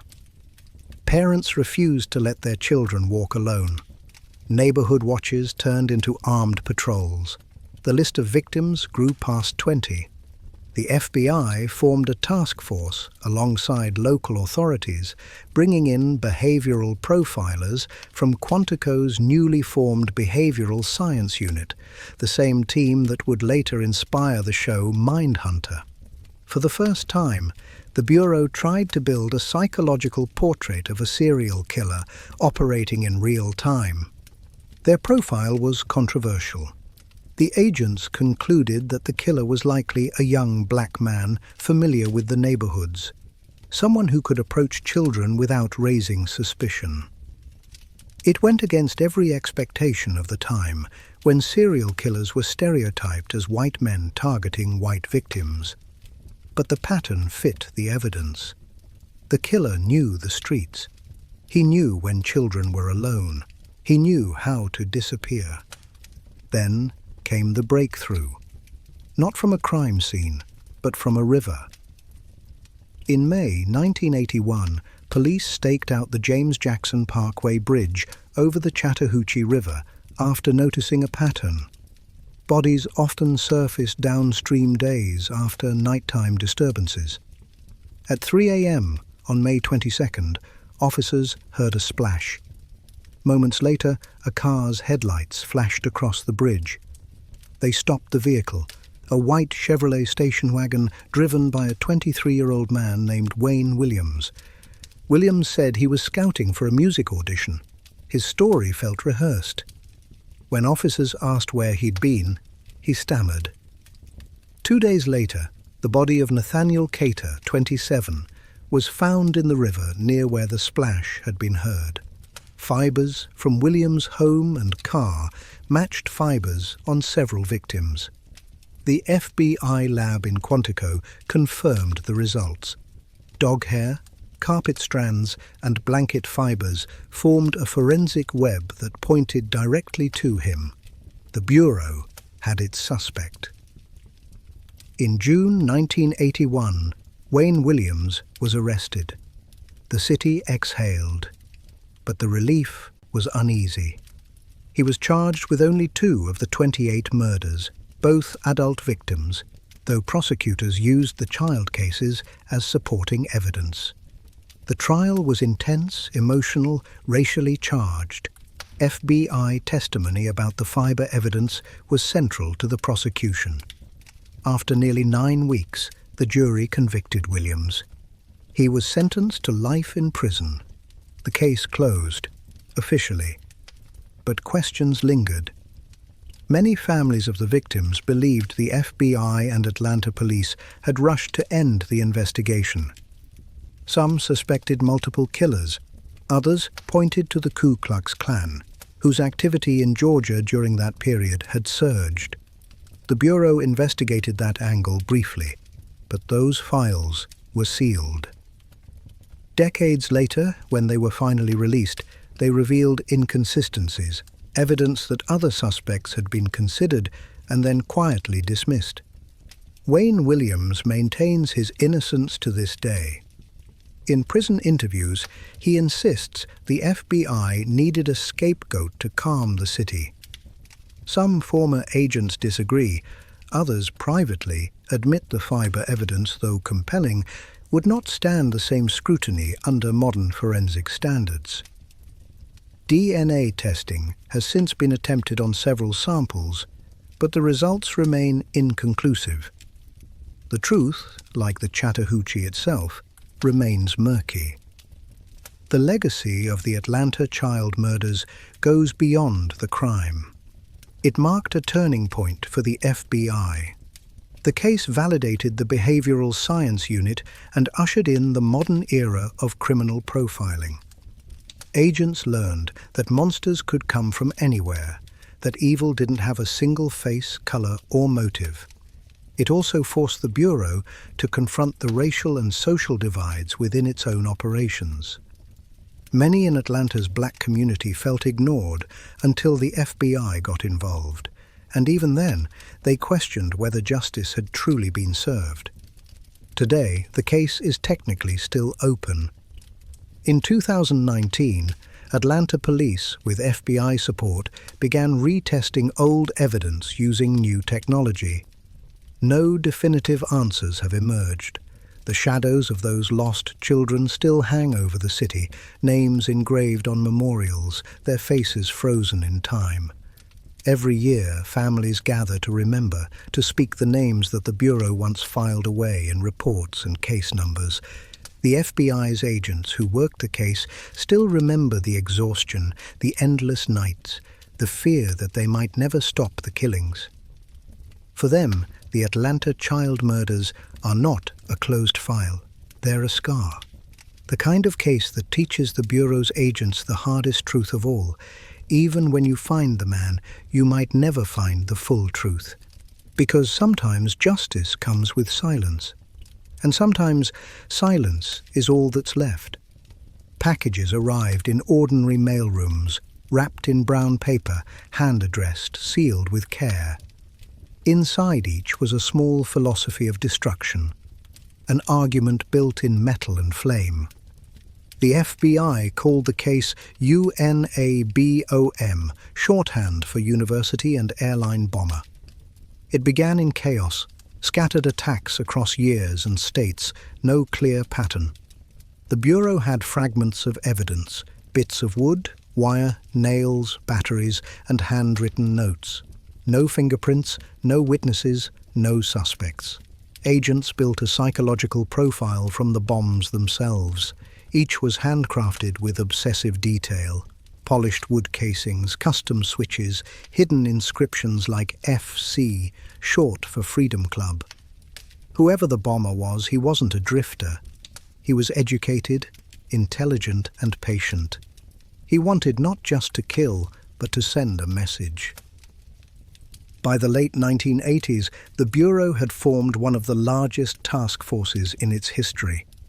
More than 100 agents worked full-time on Unabomb, supported by analysts, forensic experts, and profilers from Quantico. They mapped every connection between victims: professors, airline executives, computer scientists, timber industry lobbyists. The pattern was ideological. The bomber despised modern technology, industrialization, and the systems that turned people into what he called cogs in a machine. His bombs were acts of protest, murder disguised as manifesto. The FBI's behavioral science unit described him as a lone male, extremely intelligent, possibly living in isolation. They speculated he had formal training in engineering or mathematics, perhaps an academic background. But there was one constant frustration. No one had ever seen him. He left almost no trace, no phone calls, no credit cards, no digital footprints. In an era before internet tracking, the Unabomber was invisible. The Bureau's best minds were chasing a phantom. Then, in 1995, the ghost spoke. A 35,000-word document arrived at major newspapers. The author demanded it be published nationwide, or the bombings would continue. It was titled Industrial Society and Its Future, later known as the Unabomber Manifesto. In it, the writer argued that technological progress was destroying human freedom, and that the only path to liberation was resistance. Violent if necessary. The FBI was torn. Some feared printing it would embolden a killer, others saw it as a trap to draw him out. Attorney General Janet Reno and FBI Director Louis Freeh made a controversial decision. They allowed the Washington Post and the New York Times to publish it. They hoped someone, somewhere, would recognize the voice behind the words. Someone did. In Montana, a woman named Linda Patrick showed the article to her husband, David Kaczynski. He froze. The tone, the phrasing, the vocabulary. It all sounded like his brother, Ted, a former mathematics prodigy from Harvard, a man who had once been brilliant, eccentric, and withdrawn. Ted had left society years earlier, living alone in a 10 by 12-foot cabin in the mountains near Lincoln, Montana. No electricity, no running water, just notebooks, typewriters, and rage. David wrestled with the truth for weeks before contacting the FBI. He provided letters Ted had written, long rants against technology and industrialism. Linguistic analysts compared them with the manifesto. The match was undeniable. Every quirk, every phrase, cool-headed logicians, leftist psychology, over-socialized man, identical. After 17 years, the Bureau finally had a name. On April 3, 1996, FBI agents surrounded Ted Kaczynski's cabin. Inside, they found a live bomb ready for mailing, handwritten journals describing every attack, and a copy of the manifesto. The arrest was quiet, no gunfire, no resistance. The man who had terrorized the nation for nearly 2 decades walked out in handcuffs, thin, bearded, and eerily calm. "You've got the wrong man," he murmured, though everyone knew they hadn't. The Bureau's relief was immense, but so was the introspection. It had taken nearly 20 years, hundreds of agents, and one brother's conscience to end the nightmare. The investigation exposed flaws in the FBI's structure, the difficulty of connecting isolated crimes across jurisdictions, the dangers of analytical bias, the limits of technology in an age obsessed with it. Ironically, the man who hated machines had forced the world's most advanced law enforcement agency to rethink how it hunted human beings. In court, Kaczynski refused to plead insanity. He saw himself as a revolutionary, not a madman. The FBI's psychiatrists diagnosed him with paranoid schizophrenia, but the manifesto revealed a cold, terrifying logic. He accepted a plea deal to avoid the death penalty and was sentenced to life in prison without parole. His cabin was dismantled and displayed in museums, a relic of one man's war against the future. For the Bureau, UNABOM was both triumph and tragedy. It proved that persistence and human intuition could outmatch even the most elusive mind. Yet it also showed how easy it is for obsession to mirror its target. Agents became consumed by the case, dreaming of bombs, deciphering his language until it infected their own thoughts. When it ended, many described a hollow silence, as if the ghost they'd chased had left part of himself inside them. Ted Kaczynski died in 2023 by suicide in his prison cell. Even in death, his story refuses to fade. His writings circulate online, inspiring fringe movements and debates about freedom, technology, and isolation. The FBI's archives hold thousands of pages on him, diagrams, letters, psychological profiles, a monument to a man who believed civilization itself was the enemy. But buried inside those pages lies the Bureau's quiet confession that for all its power, its databases, its technology, it took a family's heartbreak, not algorithms, to find the monster hiding in plain sight, and maybe that's what makes the Unabomber story so haunting. It wasn't just about bombs and mail. It was about a genius who saw the world as a machine, and a machine of justice that almost couldn't find him. It began with fear, not of enemies abroad, but of the human mind itself.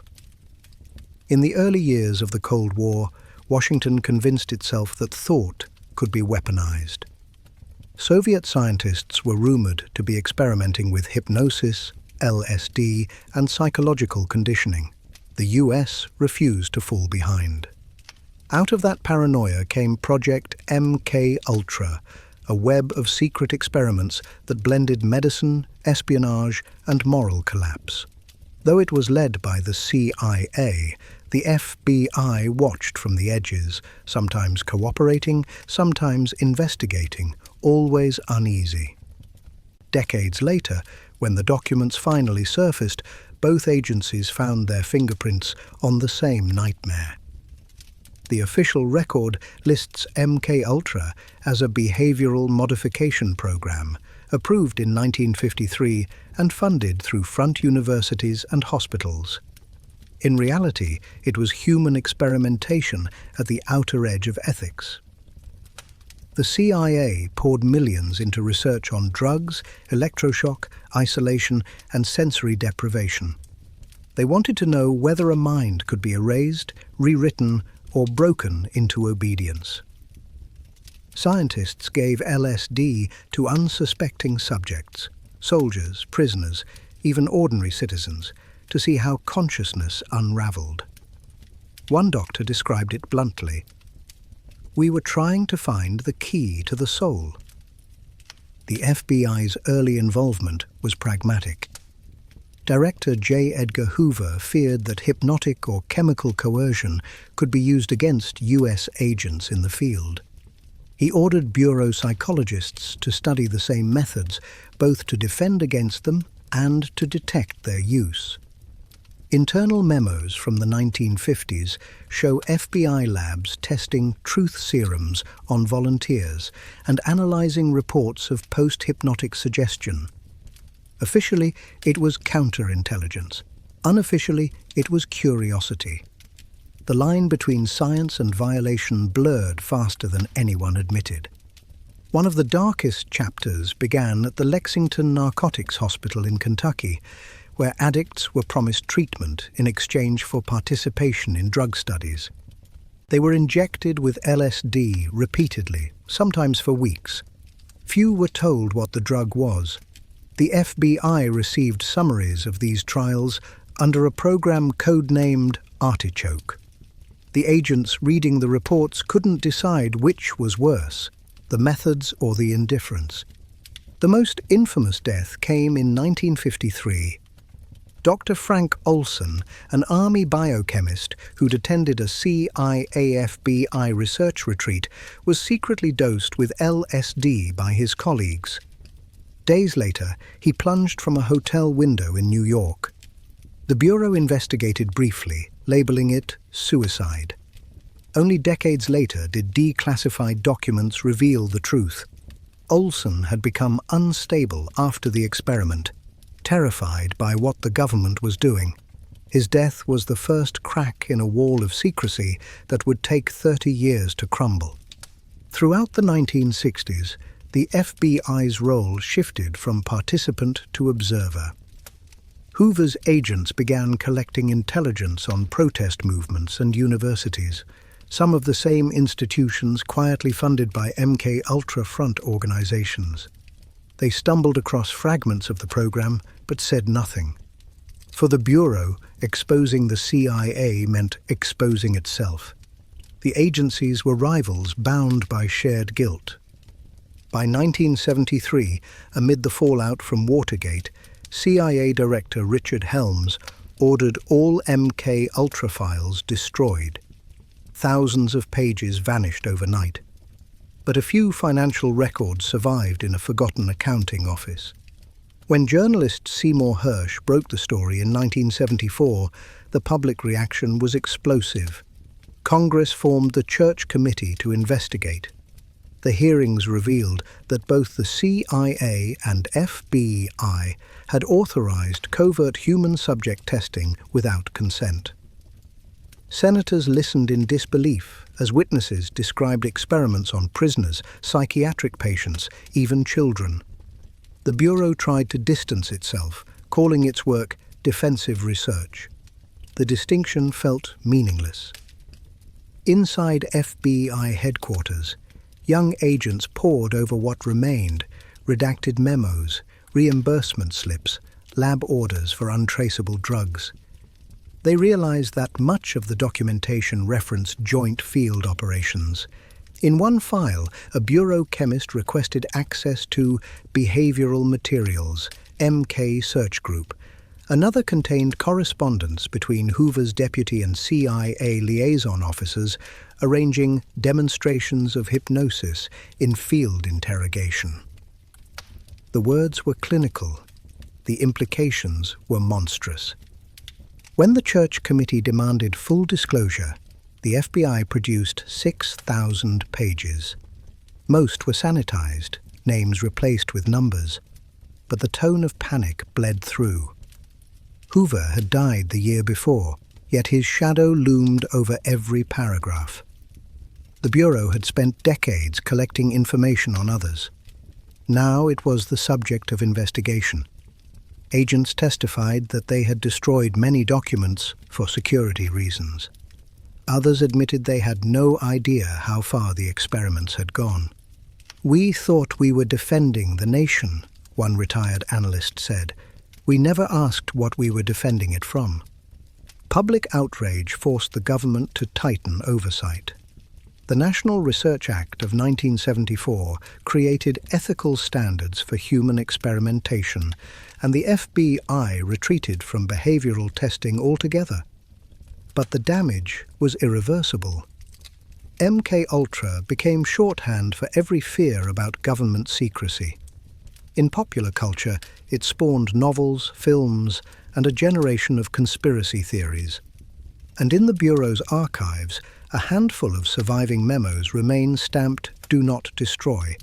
Even now, they are stored under restricted access, a reminder that truth sometimes survives only by accident.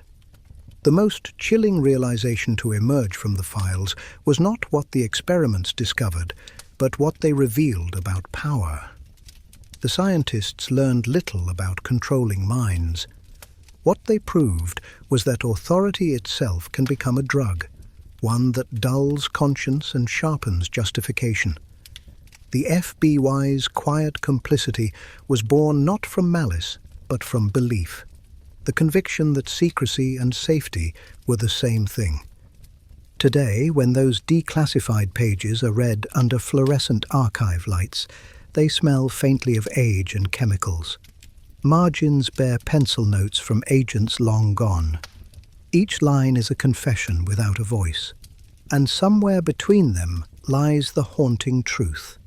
The United States once tried to master thought, and the people sworn to protect the Constitution helped it happen. The Bureau calls MK-Ultra a lesson.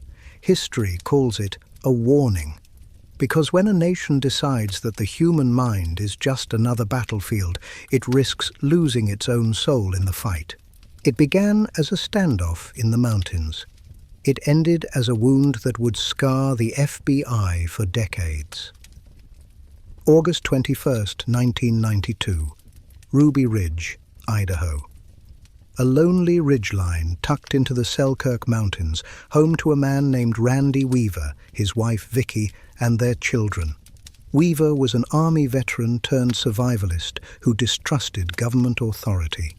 He'd built a cabin off the grid, trading in guns and living by a creed of isolation and faith. To the outside world, he was a fringe figure. To the Bureau, he was a potential threat. What neither side knew was that a few bad decisions made miles away in fluorescent offices would soon turn that mountain into a killing ground. It began with a firearms sting. Weaver sold 2 sawed-off shotguns to an undercover informant working for the ATF. When agents tried to pressure him into becoming an informant himself, he refused. Warrants were issued, court dates were missed, and a paperwork error listed the wrong day for his hearing, a bureaucratic mistake that turned a stubborn man into a fugitive. For 18 months, Weaver's cabin was watched from afar. The FBI's Hostage Rescue Team, HRT, was eventually deployed, not for terrorism or espionage, but for one family hiding in the woods. On the morning of August 21st, 6 U.S. Marshals crept through the trees near the Weaver cabin. They were armed, camouflaged, and nervous. Weaver's 14-year-old son, Sammy, was out with the family dog, Striker. The dog barked. The men panicked. A shot rang out, killing the dog. Sammy fired back. Seconds later, both Sammy and Deputy Marshal William Deegan lay dead. The forest fell silent, except for the echo of gunfire and grief. When the FBI arrived the next day, the rules changed. HRT snipers surrounded the property under what were called Special Rules of Engagement, orders that allowed agents to shoot any armed adult male on sight. It was the most aggressive authorization in Bureau history. The first shot fired under those rules struck Randy Weaver in the arm. The second went through a cabin door, killing Vicky Weaver as she held her infant daughter. She died instantly, her child still in her arms. The siege lasted 11 days. Negotiators shouted through bullhorns, unaware that the mother they addressed was already dead. Inside, the surviving Weavers tended their wounds, listening to helicopters circle overhead. The FBI called it containment. The nation called it horror. When it ended on August 31st, Randy Weaver surrendered. His teenage daughter walked out first, trembling, clutching her baby sister. The images of that surrender, the barefoot children, the burned cabin, the distant agents in black, spread across America like a fever. The official death toll was 3. The moral cost was incalculable. The public reaction was immediate and ferocious. Civil libertarians condemned the rules of engagement as unconstitutional. Congress demanded answers. Inside the FBI, Director William Sessions was fired, and internal reviews began. Agents who had followed orders now found themselves under investigation for murder. The Bureau's once unquestioned authority fractured overnight. The Ruby Ridge Report, released in 1994, concluded that the FBI had used excessive force, inadequate communication, and flawed leadership. It was a bureaucratic way of saying what the photographs already had. The Bureau had lost control. For years afterward, Ruby Ridge became a rallying cry for anti-government movements, militias, and conspiracy theorists who saw it as proof that the federal government would kill its own citizens. Inside the Bureau, it became a ghost story told in training lectures, how fear, pride, and confusion can turn law enforcement into tragedy. Many agents who had been there resigned quietly. Others carried the memory like a scar. One of those agents later wrote in a sealed affidavit, "We thought we were enforcing order. We didn't realize we had become the storm." The legal aftermath stretched for years. Randy Weaver was acquitted of all major charges except missing his court date. The government paid the Weaver family $3.1 million in a wrongful death settlement. But the money did nothing to close the wound. When Vicky's coffin was lowered into the Idaho earth, her husband stood in chains beside their surviving children, staring at the ground.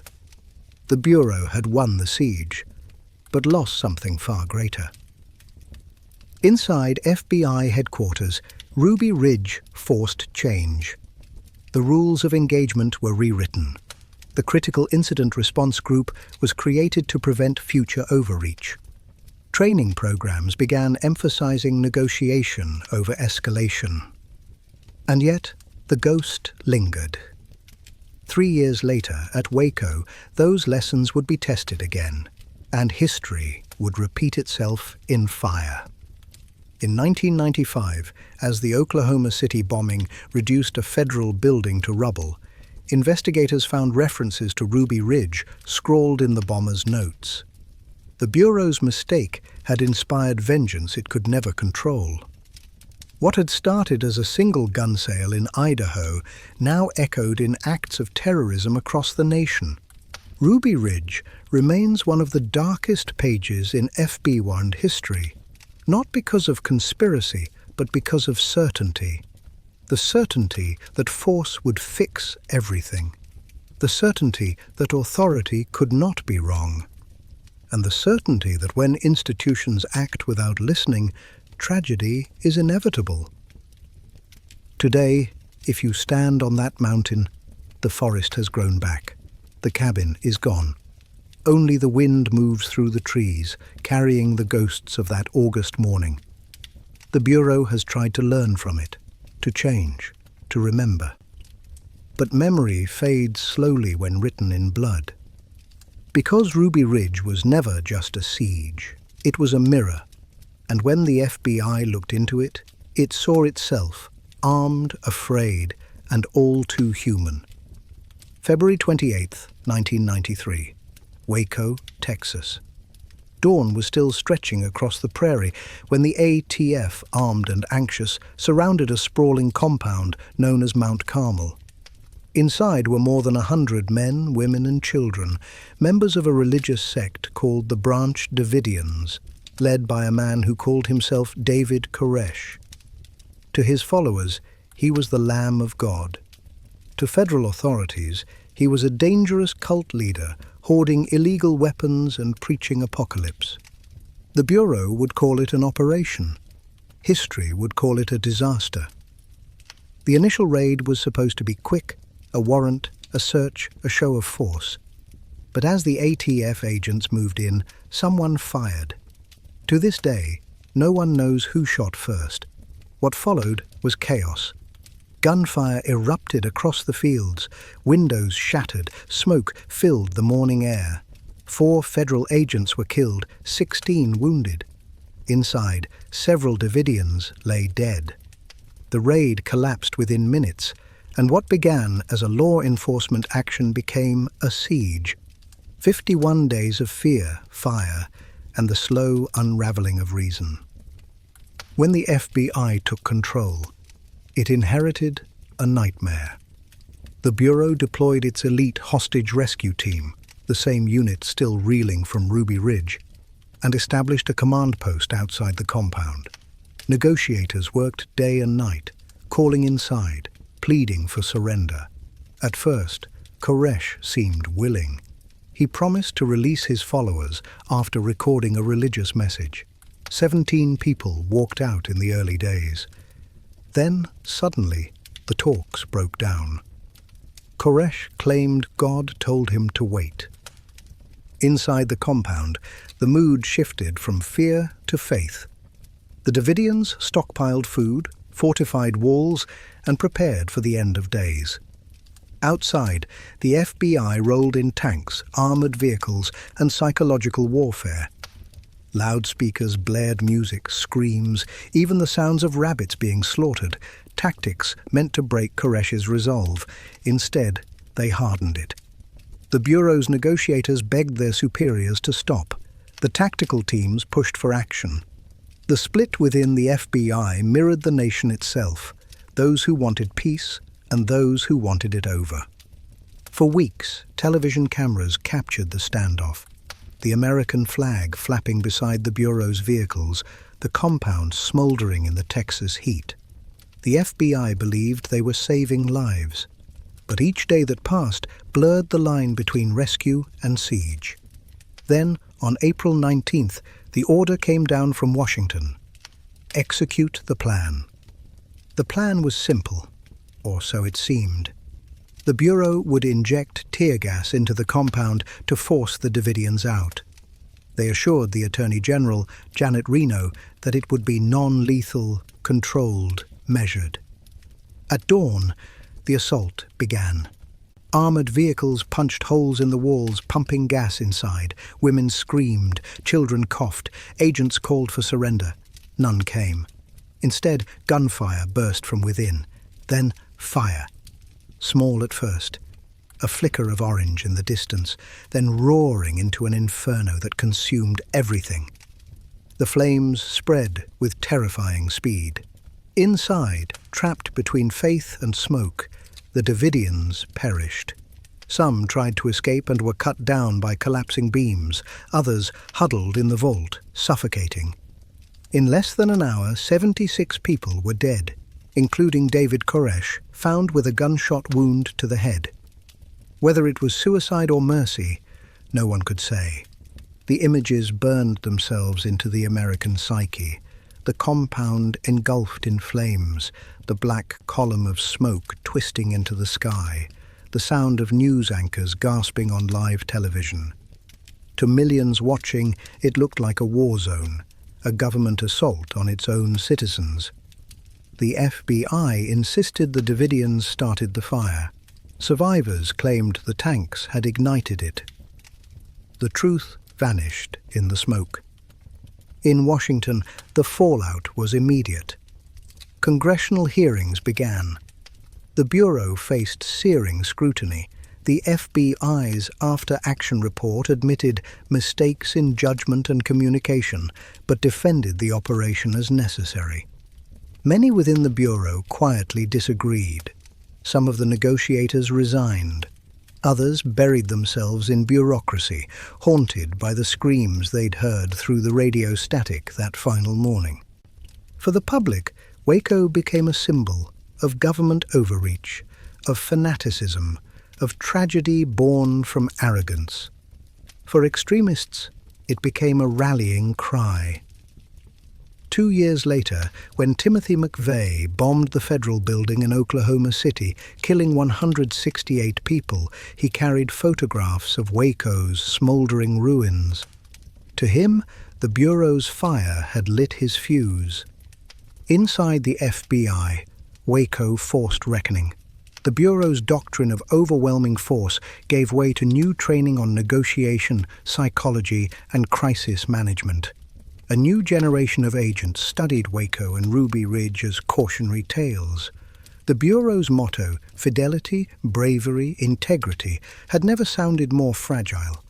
Today, the site of Mount Carmel is a memorial, a field of ashes turned to grass, marked by plaques bearing the names of the dead, adults and children alike. The FBI no longer sends agents there. It doesn't need to. The ghosts linger on their own. For all the reports, for all the debates, one truth remains. Waco was not about faith or law. It was about what happens when both believe they cannot be wrong. And in that fire, everyone burned. It began in the shadows of the Cold War, not as a law, but as a mindset, the belief that dissent was danger and that silence was safety. The program's name was bureaucratic, almost sterile, COINTELPRO, short for Counterintelligence Program. But behind those 9 letters lay one of the most controversial and far-reaching operations in FBI history, a domestic war waged not against enemies abroad, but against America's own citizens. From 1956 to 1971, COINTELPRO targeted civil rights leaders, political activists, journalists, and artists. Its mission: to expose, disrupt, and neutralize groups deemed subversive. Communist cells, black nationalists, anti-war movements, feminists, even student protesters. Anyone who questioned authority could find themselves under surveillance. The Bureau's official justification was national security. But in practice, it became something darker, a campaign to control the American narrative by any means necessary. The program's roots trace back to the paranoia of J. Edgar Hoover. The Cold War had transformed fear into policy. Hoover saw communism not as an ideology, but as a virus, one he believed could infect the minds of Americans. To him, civil disobedience was a symptom. The cure was control. Under his orders, the FBI began wiretapping, infiltrating and manipulating domestic organizations that challenged the status quo. One of the earliest targets was Dr. Martin Luther King Jr. Publicly, Hoover called King a national hero. Privately, he saw him as a threat to stability. FBI files revealed a relentless campaign to destroy King's reputation. Agents bugged his phones, planted informants within his circle, and intercepted hotel recordings. In 1964, the Bureau mailed him an anonymous letter, a cruel, manipulative threat urging him to commit suicide before his sins were exposed. It was a psychological weapon, crafted not by enemies of the state, but by the state itself. King wasn't the only one. The Bureau also turned its attention to the Black Panther Party, labeling the greatest threat to internal security. COINTELPRO planted informants, spread false letters to sow mistrust between members, and fed disinformation to the press. In 1969, a coordinated raid on the Chicago chapter resulted in the death of Fred Hampton, a 21-year-old community leader. Evidence later revealed that an FBI informant had provided a map of the apartment and drugged Hampton before police entered. He was shot in his sleep. The Bureau called it a success. History called it an assassination. The reach of COINTELPRO didn't stop with race or ideology. It extended into the anti-Vietnam War movement, targeting groups like Students for a Democratic Society and even folk singers whose lyrics criticized the government. Agents forged letters, leaked fake stories to newspapers, and sent anonymous threats to activists' families. The Bureau's files grew into libraries of paranoia, shelves of lives catalogued, cross-referenced, and quietly ruined. Inside the FBI, some agents questioned the morality of the mission. They were told it was for national security, that chaos must be contained before it spread. But each operation blurred the line between protection and persecution. The Bureau had begun to confuse opposition with treason. Then, in 1971, everything unraveled. A small group calling themselves the Citizens Commission to investigate the FBI broke into a Bureau field office in Media, Pennsylvania. They stole hundreds of classified files and mailed them to newspapers across the country. The documents revealed the full extent of COINTELPRO, illegal surveillance, political manipulation, and systematic violations of civil rights. The public was stunned. The myth of the FBI as incorruptible guardians shattered overnight. When the files hit the front pages, Hoover denied everything. But the evidence was irrefutable. Under pressure from Congress, COINTELPRO was officially shut down in 1971. Yet many suspected that its methods simply went underground, rebranded under new names and new technologies. The Church Committee, convened in 1975, confirmed the Bureau's abuses and led to the creation of the Foreign Intelligence Surveillance Act, FISA, to limit domestic spying. Still, for many Americans, the damage was permanent. Trust, once broken, is not easily restored.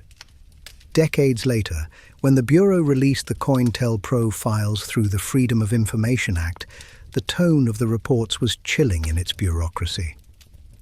Subject engaged in subversive speech, one memo read. Another, recommend neutralization through media discredit. Human lives reduced to bullet points, morality replaced by metrics. The irony, of course, was that COINTELPRO may have achieved the opposite of its goal. In trying to silence dissent, it immortalized it. Every movement it sought to suppress became stronger in history: King, Hampton, the anti-war protests. Their stories endured long after the Bureau's secrecy faded. Inside the FBI today, COINTELPRO is taught not as triumph, but as caution. A warning of what happens when an agency built to uphold justice confuses loyalty with control.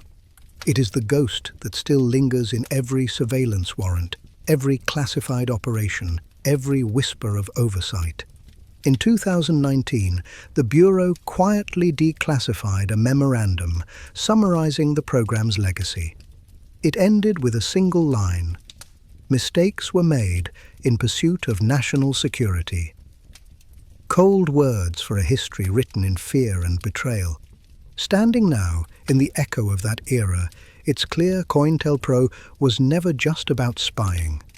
It was about the fear of losing control, a fear that made good men do terrible things in the name of safety. And in that fear, the Bureau learned the oldest truth of all. When you try to silence the voice of the people, it doesn't disappear. It becomes the echo that never dies. It started with whispers in smoky backrooms and ended with wiretaps, indictments, and a federal war that reshaped American crime forever. For decades, the mafia had been untouchable, a silent empire that ruled the underworld with its own code of loyalty, blood, and silence. By the 1970s, New York's 5 families, the Gambino, Genovese, Lucchese, Bonanno, and Colombo, had infiltrated nearly every corner of society. Construction, unions, casinos, even politics. Everyone knew the names. No one could touch them. Until the FBI decided it was time. The Bureau's war on organized crime didn't begin with bullets. It began with bugs, microphones hidden in lamps, walls, and phone lines. The RICO Act of 1970 gave agents a new weapon, the power to charge mob bosses not just for crimes they committed, but for the ones they ordered. For the first time, the FBI could pull the strings that tied the entire web together. It wasn't easy. The mafia thrived on loyalty, omertà, the sacred vow of silence.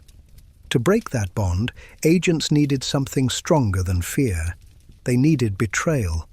So they went after the weak links, the gamblers, the loan sharks, the men who owed money or loved their freedom too much to keep quiet. One by one, the walls began to crack. The first major breach came in 1979 when Joseph Pistone, an undercover FBI agent, infiltrated the Bonanno family under the alias Donnie Brasco. For 6 years, he lived the double life, eating with killers, shaking hands with bosses, wearing a wire the entire time.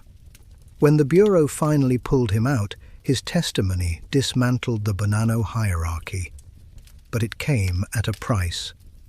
The mafia placed a $500,000 bounty on his head. Even today, the name Donnie Brasco is spoken in hushed tones among old soldiers. But the Bureau wanted more than one family. They wanted them all.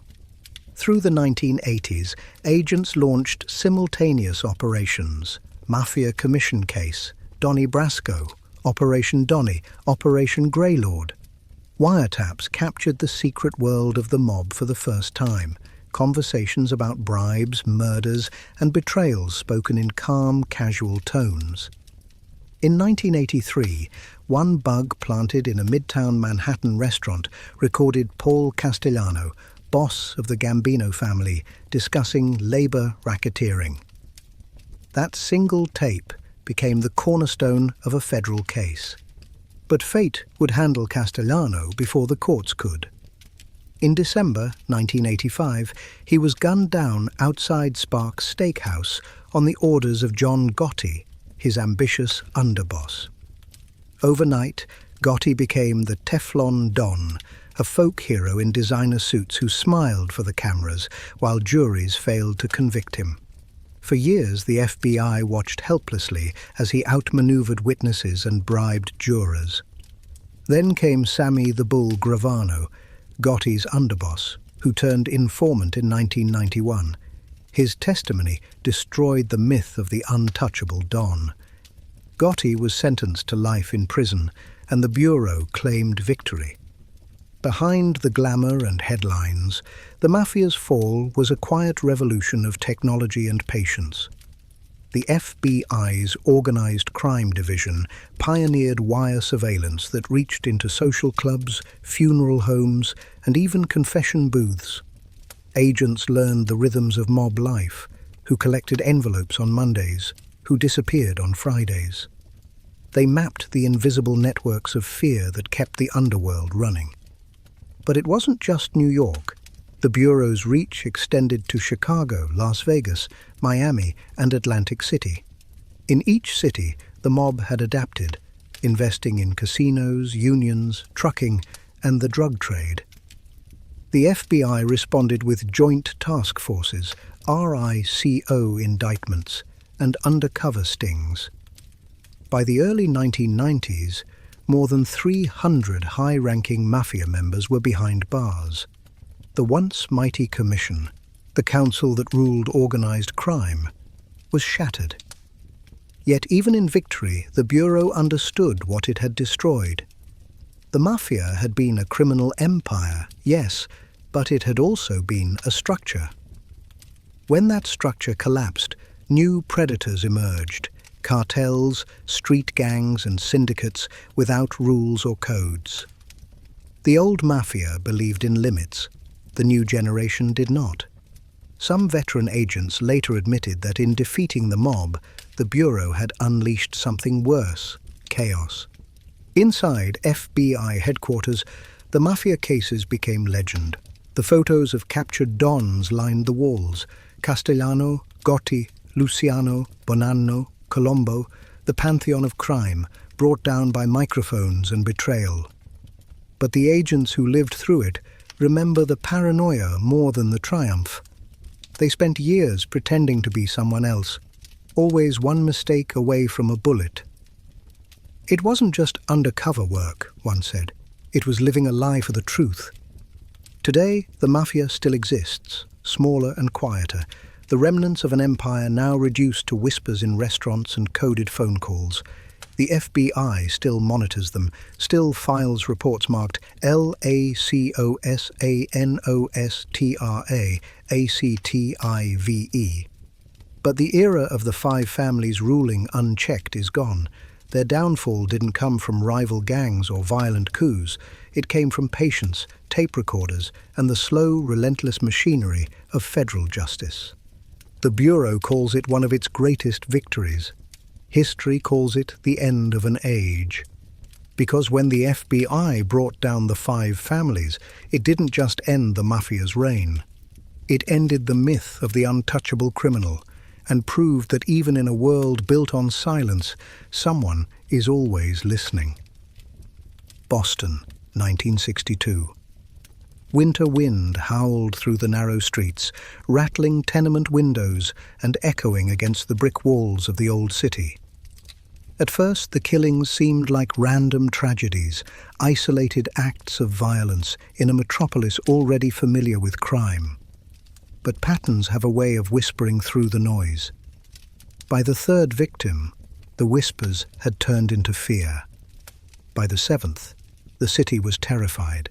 Someone was murdering women, binding them with their own stockings, leaving their bodies posed, their homes untouched, except for the evidence of a calm, methodical intruder. Newspapers called him the Boston Strangler. The FBI wasn't directly in charge at first. Murder was a state matter, and Massachusetts law enforcement handled the investigation. But as the deaths mounted, 13 confirmed victims between 1962 and 1964, the Bureau's profilers in Quantico began tracking the case quietly, sharing behavioral analyses and forensic support. For the first time, the idea of serial murder entered the public lexicon. No one had yet coined the term, but the pattern was unmistakable. One man, many victims, a ritual of control that blurred the line between lust and power. The victims were all women, ranging in age from 19 to 85. Most lived alone. There were no signs of forced entry. That detail haunted investigators. It meant the killer could talk his way inside. He wasn't a monster lurking in alleys. He was the man at the door, charming, ordinary, invisible. The city's fear turned to hysteria. Women triple-locked their doors, carried knives, or fled town altogether. Police flooded the streets, questioning thousands of men. But the killer moved like smoke. He left fingerprints that didn't match anyone in the system. His methods shifted, sometimes strangulation with nylon, sometimes bare hands, sometimes rope. Each crime was intimate and meticulous, as if he were studying his own work. The FBI's Behavioral Science Unit, then in its infancy, began to develop a psychological portrait. They described a white male in his 30s, intelligent but socially awkward, possibly with a history of sexual assault or breaking and entering. Someone driven not by hatred of women, but by the thrill of domination. A predator who needed control more than chaos. It was a profile that would become the model for countless investigations to come. Then, in 1964, a break came from an unexpected place. A man named Albert DeSalvo, already in custody for a series of unrelated sexual assaults known as the Measuring Man and Green Man cases, began to talk. To his cellmate, George Nassar, he confessed that he was the strangler. Nassar told his lawyer, who told the police. DeSalvo's story matched details of the murders that hadn't been released to the public. The ligatures, the positions, the missing items. He led investigators to crime scenes with uncanny accuracy. The FBI reviewed the confession, comparing it to their behavioral data. It fit too well to ignore. But there was a problem. There was no physical evidence linking DeSalvo to the murders. No fingerprints, no eyewitnesses, no DNA. He had never been charged with a single homicide. Instead, prosecutors convicted him for the sexual assaults, sentencing him to life in prison. Officially, the case was closed. Unofficially, doubt lingered. Inside the Bureau, opinions were divided. Some agents believed DeSalvo was telling the truth, that his obsessive detail and emotional recounting could only come from the killer himself. Others suspected he was a con artist seeking notoriety, confessing to crimes he hadn't committed. Even today, some former agents admit that the question still haunts them. DeSalvo's life behind bars was brief and strange. He became a minor celebrity, giving interviews, writing letters, insisting that he wanted the truth known. Then, in 1973, he was found stabbed to death in his cell at Walpole State Prison. His killer was never identified. The strangler, it seemed, had taken one last life, his own. Decades passed. The case faded into folklore, a grim chapter in Boston's history. But in 2013, technology reached where 1960s forensics could not. DNA recovered from one of the victims was compared to a sample from DeSalvo's nephew. The match was decisive, 99.9%. The FBI confirmed that Albert DeSalvo had indeed been the Boston Strangler. After half a century, the ghost finally had a face. Yet the revelation didn't bring closure. It raised new questions. The DNA tied DeSalvo to one murder, Mary Sullivan, the final victim, but not to the others. Could there have been multiple killers? A copycat? The Bureau's analysts examined the files again, finding inconsistencies in the methods and timelines. What had once seemed the work of one man might have been the echoes of many. The Boston Strangler case changed the FBI forever. It exposed the need for centralized criminal databases, forensic labs, and psychological profiling. It marked the birth of modern behavioral science, the foundation for the FBI's Behavioral Analysis Unit that would later study killers from Bundy to Dahmer. It also revealed something darker, how easily fear can shape justice, and how desperate a city or a nation can be for answers, even when the truth is incomplete. Today, the crime scenes are gone, the apartments renovated, the newspapers yellowed. But in the Bureau's archives, the case file remains, 1,800 pages thick, filled with photographs, statements, and transcripts of a man who said too much and proved too little. Agents still study it, not for what it solved, but for what it taught. That evil doesn't always hide in the dark. Sometimes it smiles from the doorway and asks to come in. Because in Boston's long winter of fear, the killer wasn't just a man. He was a reflection of trust broken, of vulnerability exploited, and of how even in the safest homes, danger can wear a friendly face. Northern California, 1968, Lover's Lane. A car parked beneath a moonlit sky, the kind of quiet night that hides a storm. Two young people sat inside, unaware that history's most elusive killer was watching from the dark. The shots came sudden and cold, calculated, mechanical. When police arrived, there was nothing left but shell casings, tire marks, and silence. The first victims of the Zodiac killer had just been claimed. The Zodiac's reign of terror stretched from 1968 to 1974, a symphony of murder, letters, and codes that would haunt the FBI and local law enforcement for decades. He wasn't just a killer. He was a performer, a writer who turned death into a dialogue. After his second attack, he began sending letters to newspapers, taunting, mocking, demanding. Each one bore a symbol, a circle with a cross through it, part gun sight, part signature. He called himself Zodiac. The letters were unlike anything the Bureau had ever seen. They combined confession, threat, and riddle. Some contained ciphers, intricate grids of symbols and letters that promised to reveal his identity if solved. "I like killing people because it is so much fun," one read. "It is more fun than killing wild game in the forest, because man is the most dangerous animal of all." To the FBI's cryptanalysts, it was both a challenge and a taunt. To the public, it was terror made personal. In 1969, one of Zodiac's ciphers, the 408-symbol cryptogram, was cracked by a schoolteacher and his wife from Salinas. It described his obsession with murder and his belief that killing would earn him slaves in the afterlife.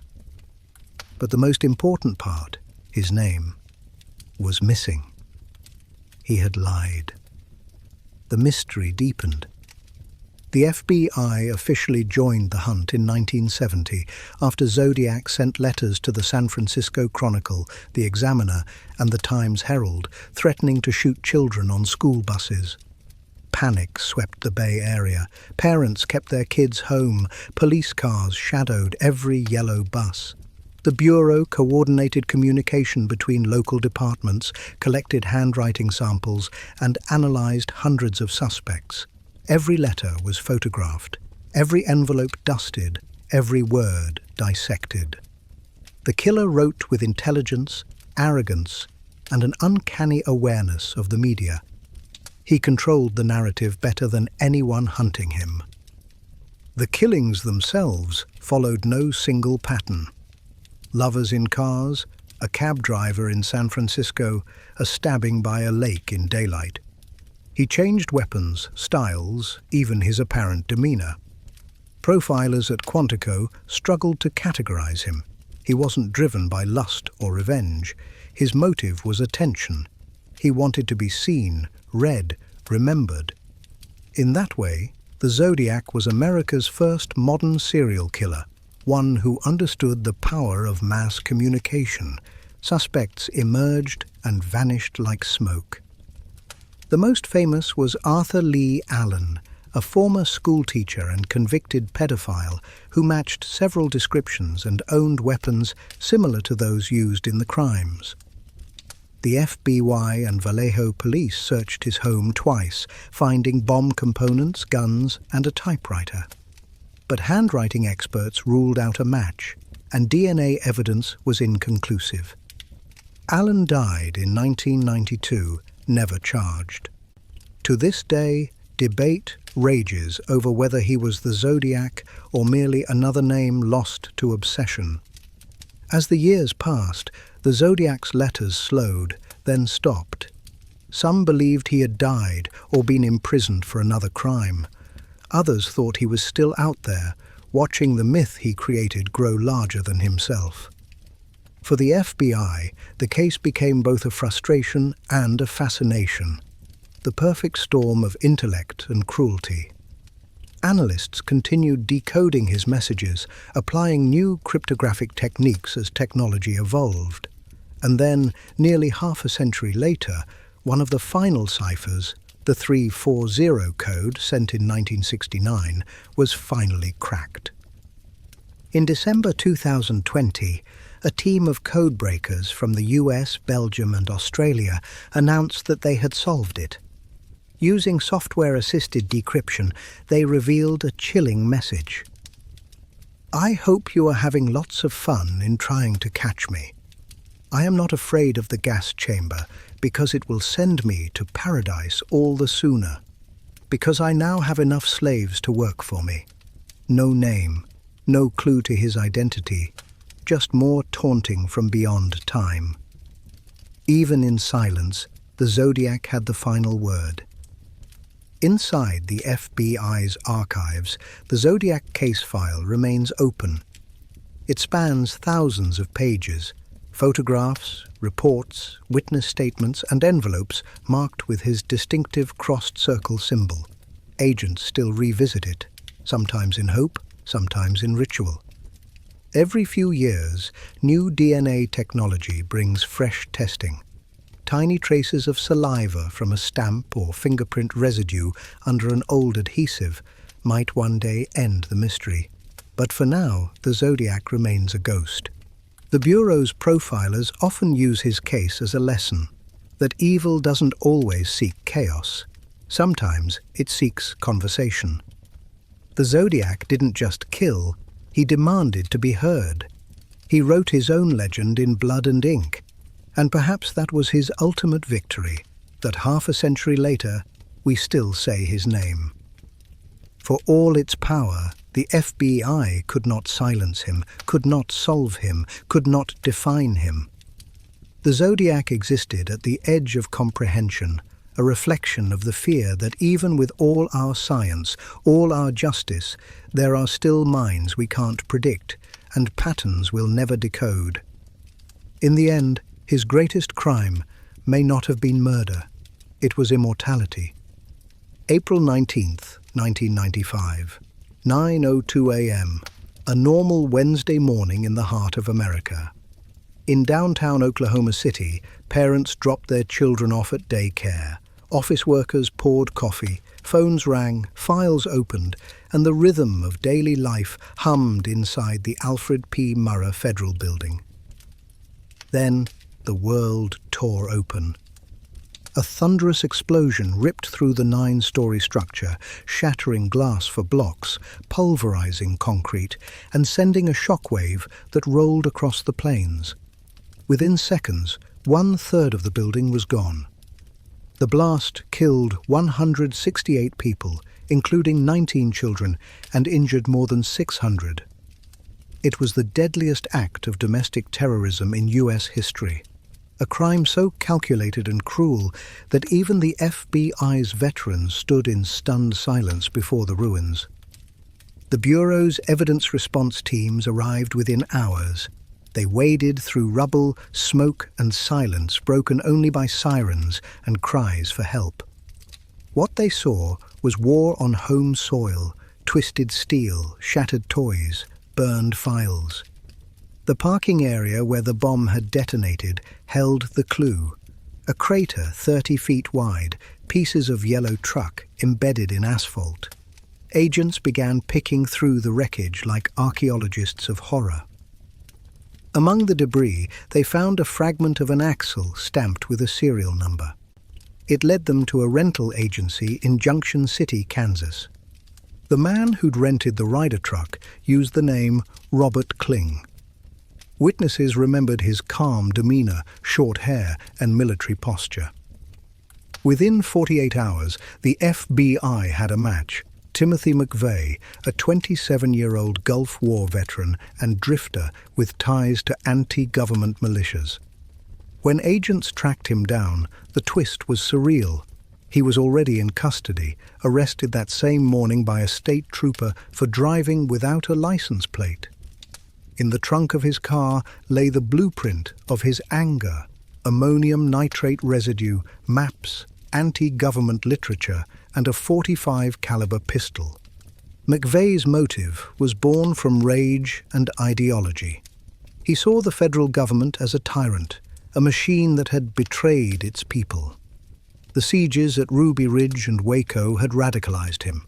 To him, Oklahoma City was revenge, a wake-up call. The Bureau's interrogation rooms became confession chambers as McVeigh described with icy pride how he and his accomplice, Terry Nichols, had mixed 2 tons of fertilizer and fuel oil in 55-gallon drums, packed them into the truck, and timed the fuse to detonate as federal workers began their day. It was logistics masquerading as justice. The FBI's forensic teams worked around the clock. They recovered more than 4,000 pieces of evidence, tracing every component of the bomb to its source: the barrels purchased under aliases, the detonators stolen from a quarry, the rental truck key found buried in the blast debris. It became one of the most comprehensive investigations in Bureau history, codenamed OKBOMB.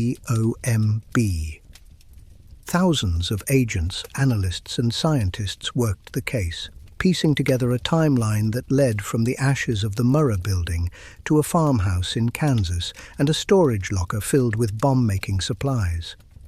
The Bureau's behavioral profilers described McVeigh as a mission-oriented extremist, methodical, intelligent, emotionally detached. He saw himself not as a killer, but as a soldier in a self-declared war. During trial, he smiled, unrepentant, while survivors testified about holding dying children in their arms. One FBI agent who spent months on the case later said he wanted a revolution. What he got was a cemetery. On June 13, 1997, Timothy McVeigh was convicted on all counts. 4 years later, he was executed by lethal injection, the first federal execution in nearly 4 decades. He refused to apologize. His final words were taken from Invictus: "I am the master of my fate. I am the captain of my soul." The impact of Oklahoma City reached far beyond its crater. The FBI realized that terrorism was no longer a distant threat. It was homegrown, ideological, and unpredictable. The Bureau reorganized its counterterrorism division, expanded its domestic intelligence operations, and began tracking extremist networks with renewed urgency. Every courthouse, federal office, and postal center in the nation adopted new security protocols. The term domestic terror entered the public vocabulary. But for many agents, the case wasn't about policy. It was about people. They still remember the smell of concrete dust and diesel, the children's shoes found in the rubble, the firefighters who refused to rest until every life was accounted for. The Bureau's evidence warehouse still holds fragments from the site: a melted watch stopped at 9:02, a burned ID badge, a small toy truck blackened by flame. They serve as reminders that beneath the data and procedure, every investigation begins and ends with loss. Standing today before the Oklahoma City National Memorial, where 168 empty chairs glow in the night, agents who work the case often grow quiet. Each chair bears a name. Each represents a story that ended because one man mistook vengeance for truth. For the FBI, the bombing became both a tragedy and a transformation. The day they learned that fanaticism wears many faces, and that sometimes the enemy isn't across an ocean, but standing next to you in line at a truck rental counter. The Bureau's motto, fidelity, bravery, integrity, took on new meaning after that day. In the rubble of Oklahoma City, it wasn't just a creed. It was a promise that amid horror and hate, the search for justice would not end. Because the dead deserved more than vengeance. They deserved remembrance. September 18th, 2001. Just 1 week after the towers fell, as America staggered in shock and mourning, new terror slipped quietly through the mail. White envelopes postmarked from Trenton, New Jersey, began arriving at newsrooms and Senate offices. Simple, unassuming, each bearing a few handwritten words. Inside was a fine white powder. Anthrax. Within days, postal workers fell ill. News anchors coughed. A photographer in Florida died. Panic rippled through the nation still raw from 9/11. Was this another coordinated strike? Was the enemy already among us? The FBI, already mobilized for the largest investigation in its history, opened a new front, codenamed Amerithrax, a case that would test the limits of science, patience, and paranoia. The letters carried short, chilling notes. Death to America, death to Israel, Allah is great. But the handwriting was inconsistent, the phrasing oddly stilted. Agents suspected deliberate misdirection, an attempt to frame foreign terrorists, while the true sender remained domestic. The Bureau's laboratories at Quantico received samples of the powder. Under the microscope, it wasn't crude or improvised. It was weapon-grade anthrax, highly refined spores engineered to float like dust. Someone with advanced microbiological knowledge had created it. Someone inside the system. The first wave of infections spread silently through the Postal Service. 2 mail sorting facilities in Washington, D.C. and New Jersey became contaminated. Workers inhaled invisible spores, developing fever and shortness of breath that soon turned to organ failure.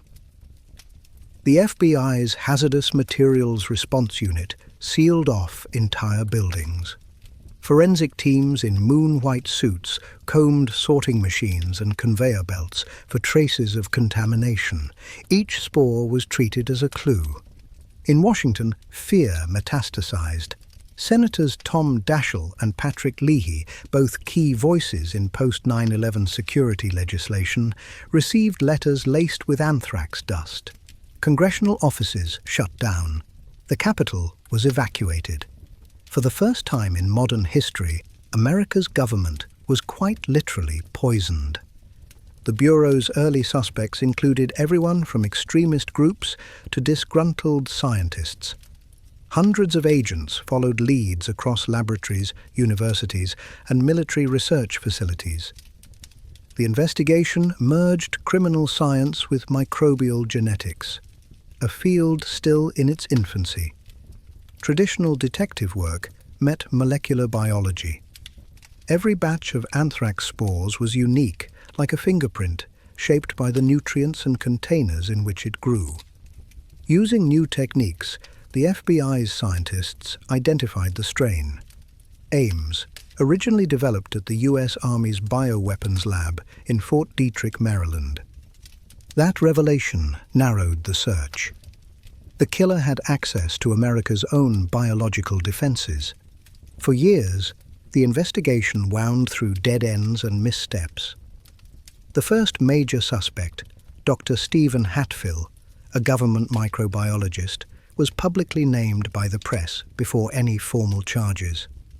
The Bureau tailed him, searched his home, leaked details to reporters, only to later admit there was no evidence. Hatfill sued the government and won millions in damages. It was a stain on the Bureau's reputation, a painful reminder of how fear can warp focus. Then, in 2007, a new lead emerged from within Fort Detrick itself. Another scientist, Dr. Bruce Ivins, had been working with anthrax for years. He was respected, brilliant, and quietly unstable. His co-workers recalled mood swings, erratic behavior, and obsession with certain congressional figures. Forensic analysis tied the anthrax spores in the letters to a flask labeled RMR-1029, kept under Evans's supervision. Genetic markers matched perfectly. It was the breakthrough the Bureau had been chasing for 6 long years.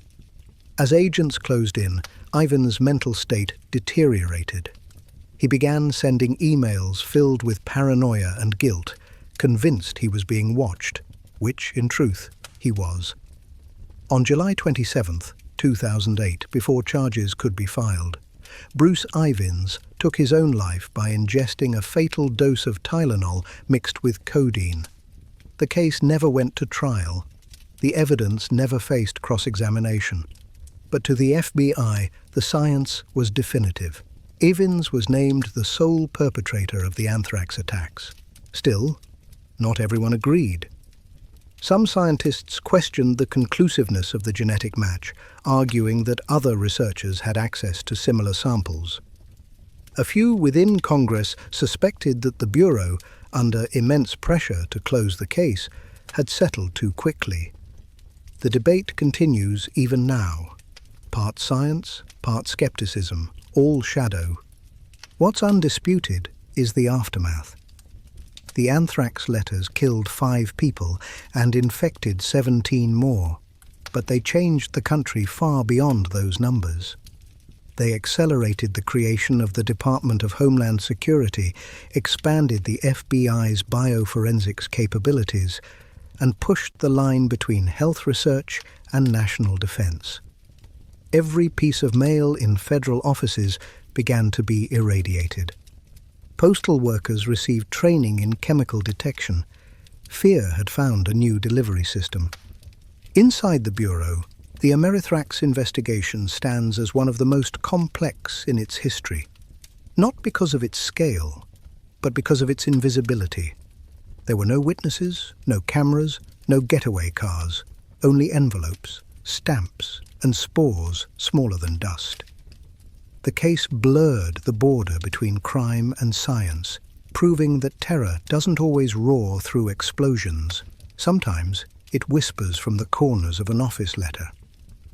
Even today, in the FBI's bioforensics lab, a sample of the Ames strain sits sealed in containment, a silent warning from a time when fear arrived by mail. Agents who worked the case described the same feeling when they saw those white envelopes under blacklight. A chill, not from what they knew, but from what they didn't. Because in 2001, America learned that its next war would not always be fought on battlefields. Sometimes it would begin with the opening of an envelope.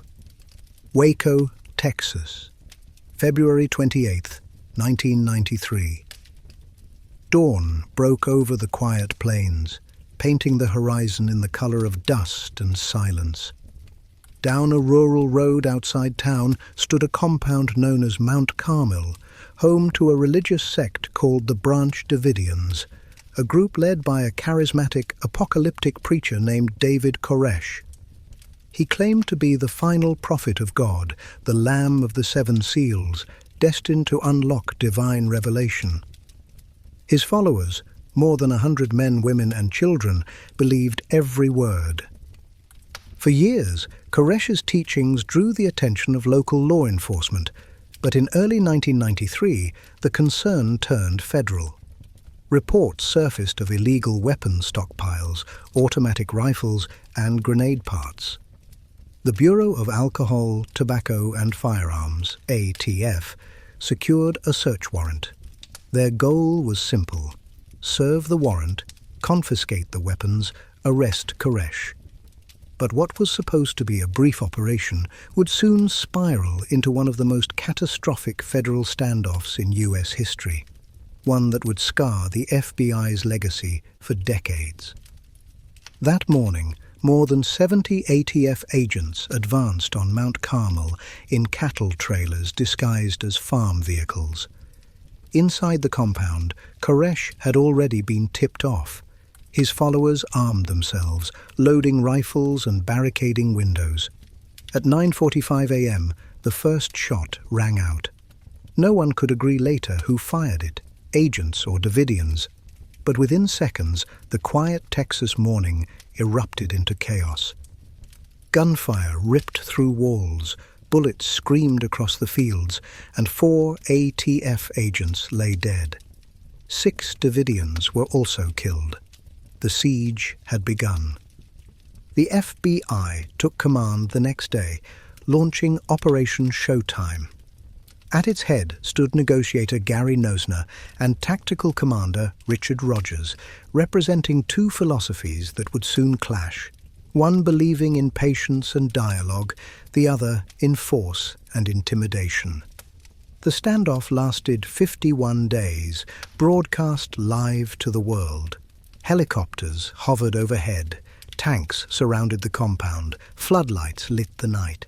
Inside, Koresh preached about the apocalypse, while the FBI tried to prevent one. Negotiations began cautiously. Koresh spoke in circles, quoting scripture, warning that God had told him to wait for a sign. He demanded airtime to deliver his message to the nation. The Bureau agreed, allowing him to record a sermon for broadcast. In return, he promised to release his followers. He didn't.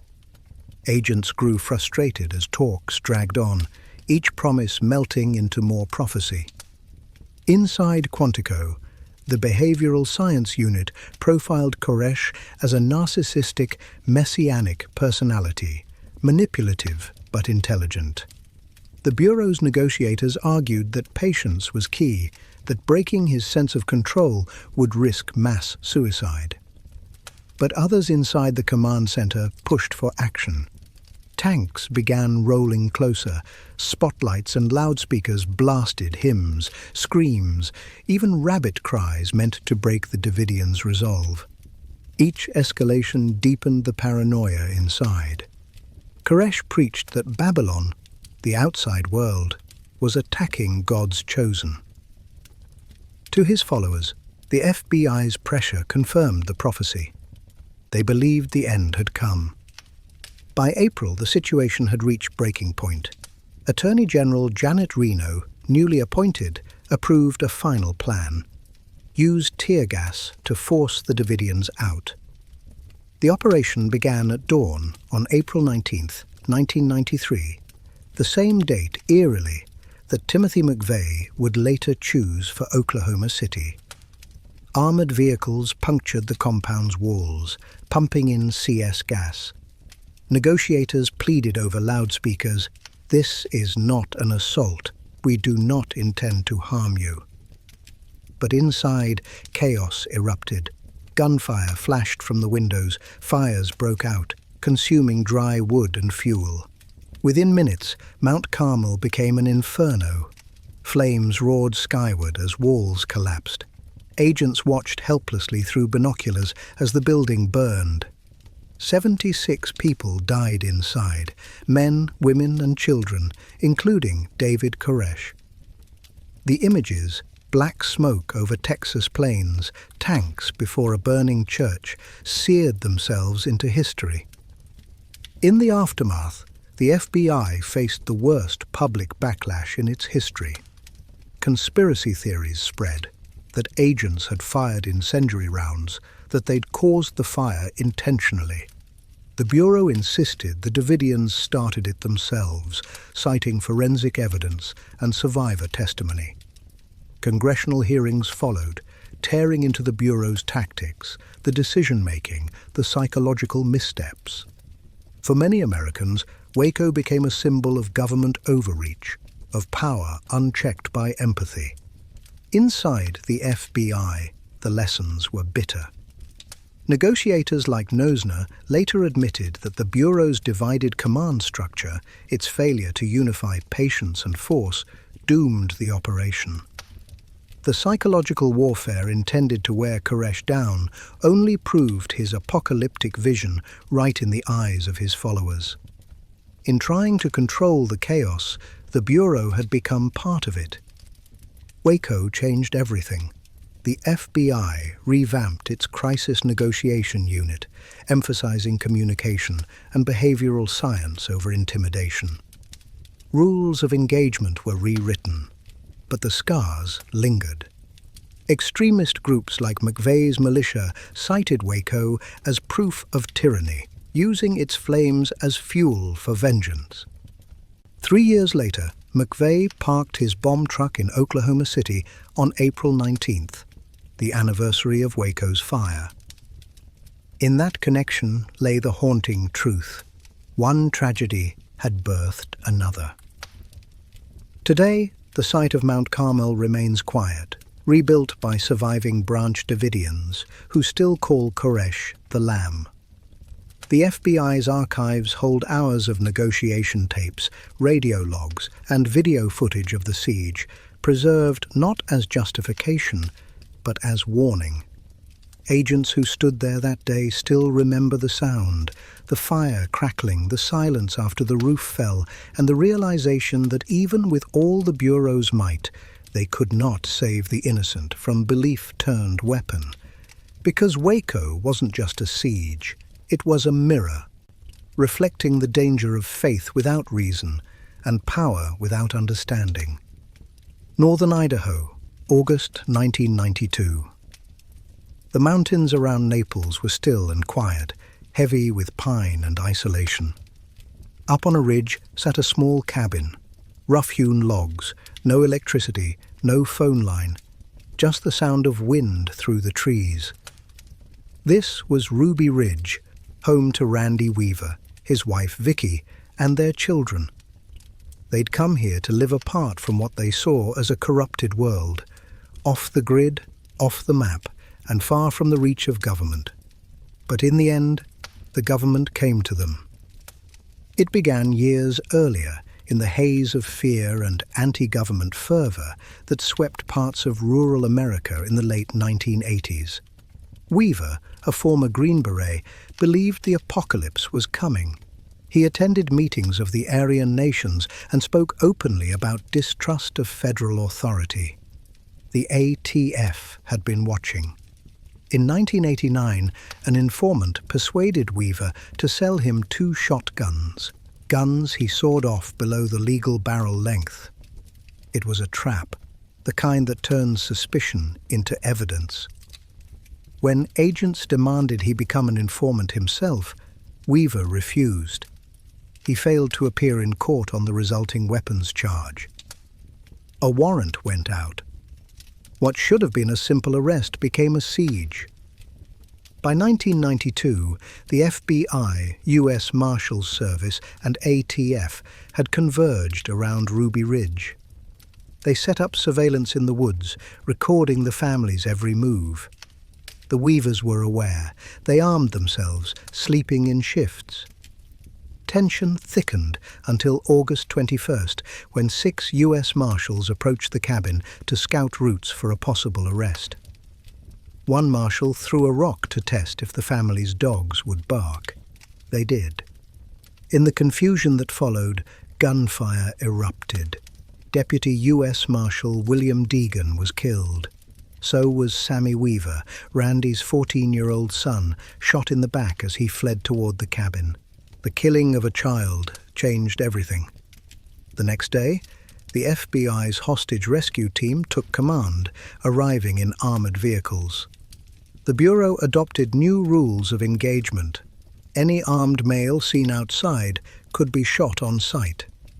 It was a deviation from standard policy, and one that would soon prove catastrophic.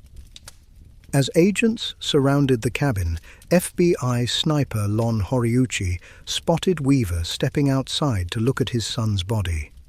The shot tore through his arm. Seconds later, Weaver's wife Vicky appeared in the doorway, holding their infant daughter. Another bullet struck her in the head. She died instantly, collapsing beside her child. Inside, The surviving family screamed. Outside, the silence of the forest swallowed everything. For 10 days, the standoff continued. Negotiators used bullhorns, calling for Weaver to surrender, unaware that Vicky's corpse lay inside, wrapped in a blanket. When family friend Kevin Harris was also wounded, Weaver finally agreed to talk. Former Green Beret Beau Gritz, acting as a civilian negotiator, convinced him to come down. On August 31st, the siege ended. Weaver, pale and hollow-eyed, carried his baby in his arms. The aftermath ignited a national firestorm. Photos of the cabin, blood-stained walls, bullet holes, the small body of Sammy Weaver spread through newspapers. The FBI faced intense scrutiny. Congress demanded answers. Why had deadly force been authorized so easily? Why had negotiation failed? The Bureau's internal review found what many already suspected.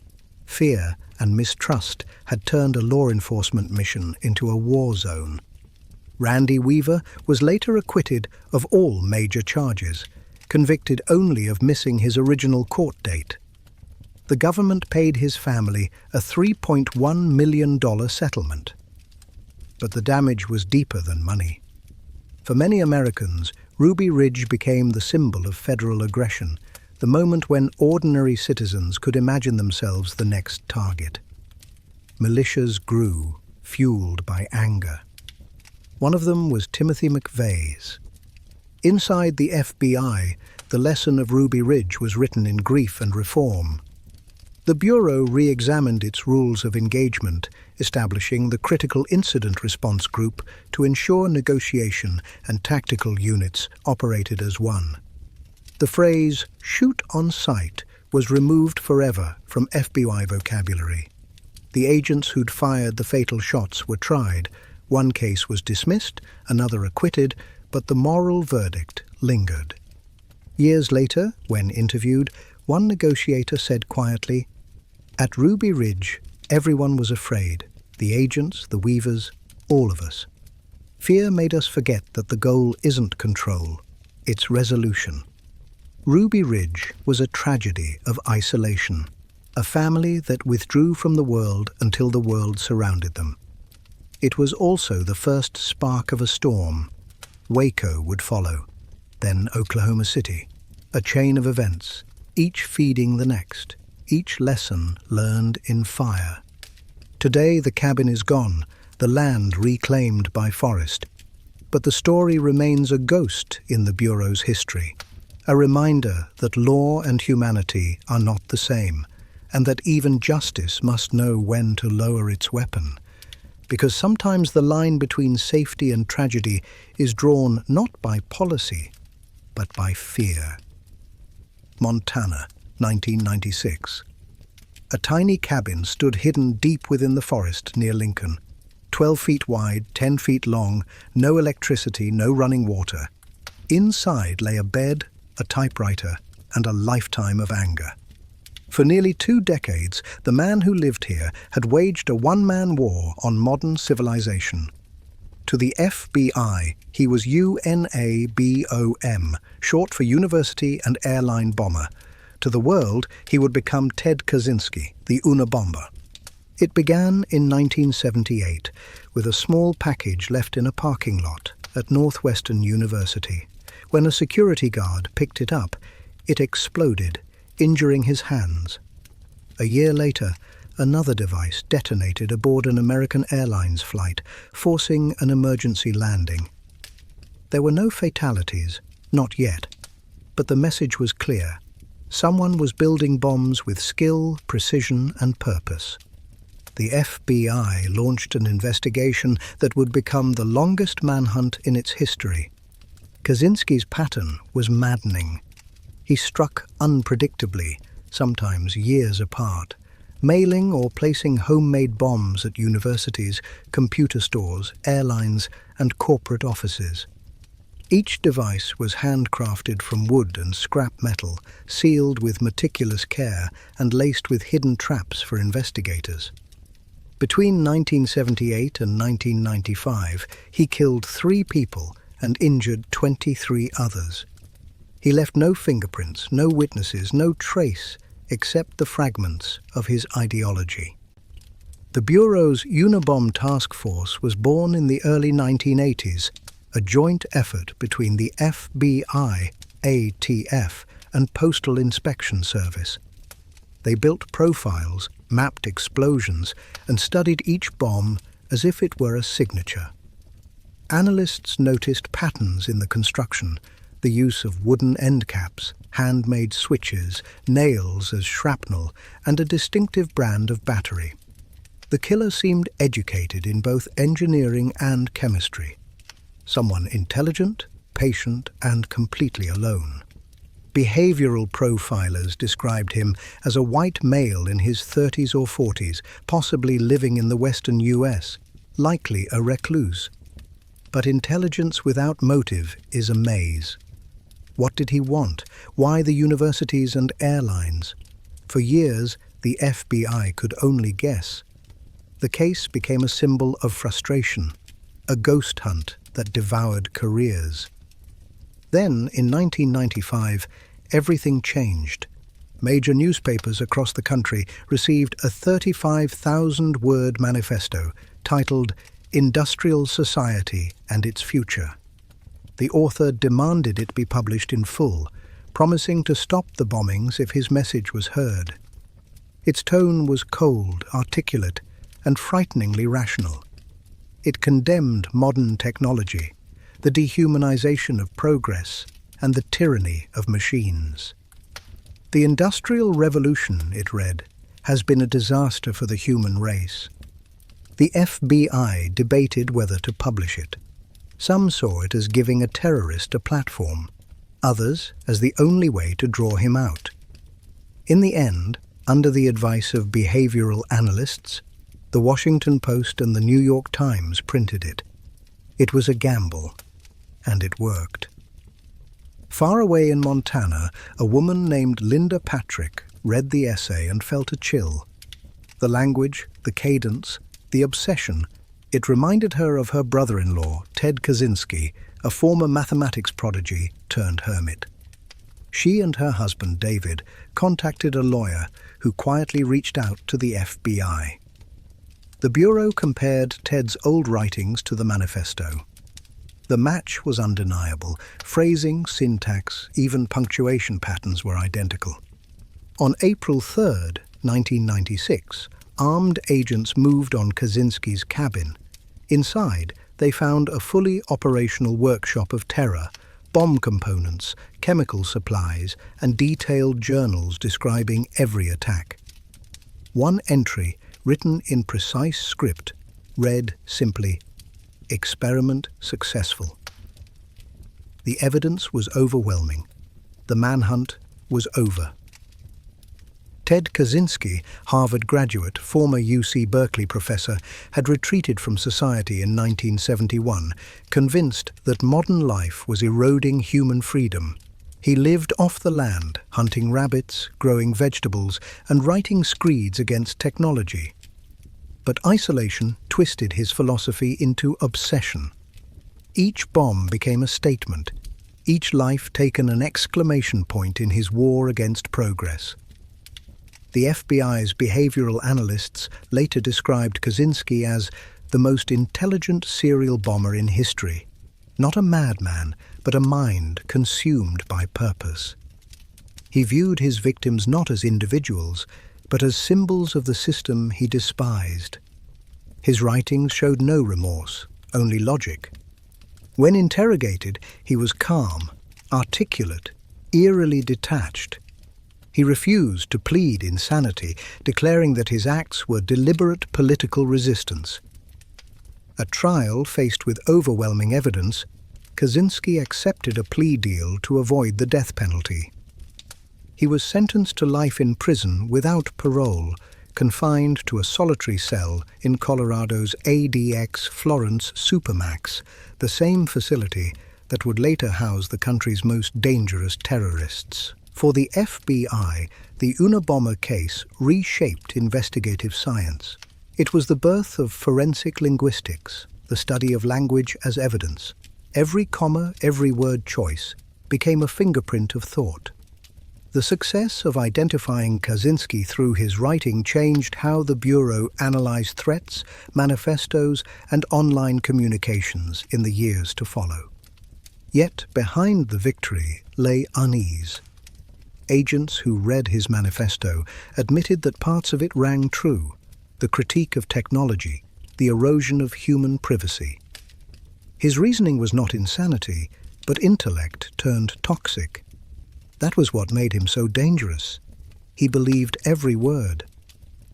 Today, the Unabomber's cabin sits preserved in the museum in Washington, D.C., its walls blackened with age. Visitors peer through glass at the table where he built his bombs, the birthplace of a crusade that claimed innocent lives in the name of purity. Inside FBI training rooms, the case is still studied as a masterclass in patience, profiling, and the danger of underestimating ideology.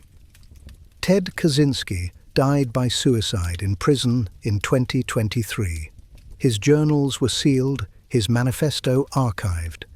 But his shadow lingers in every act of lone wolf terrorism that followed.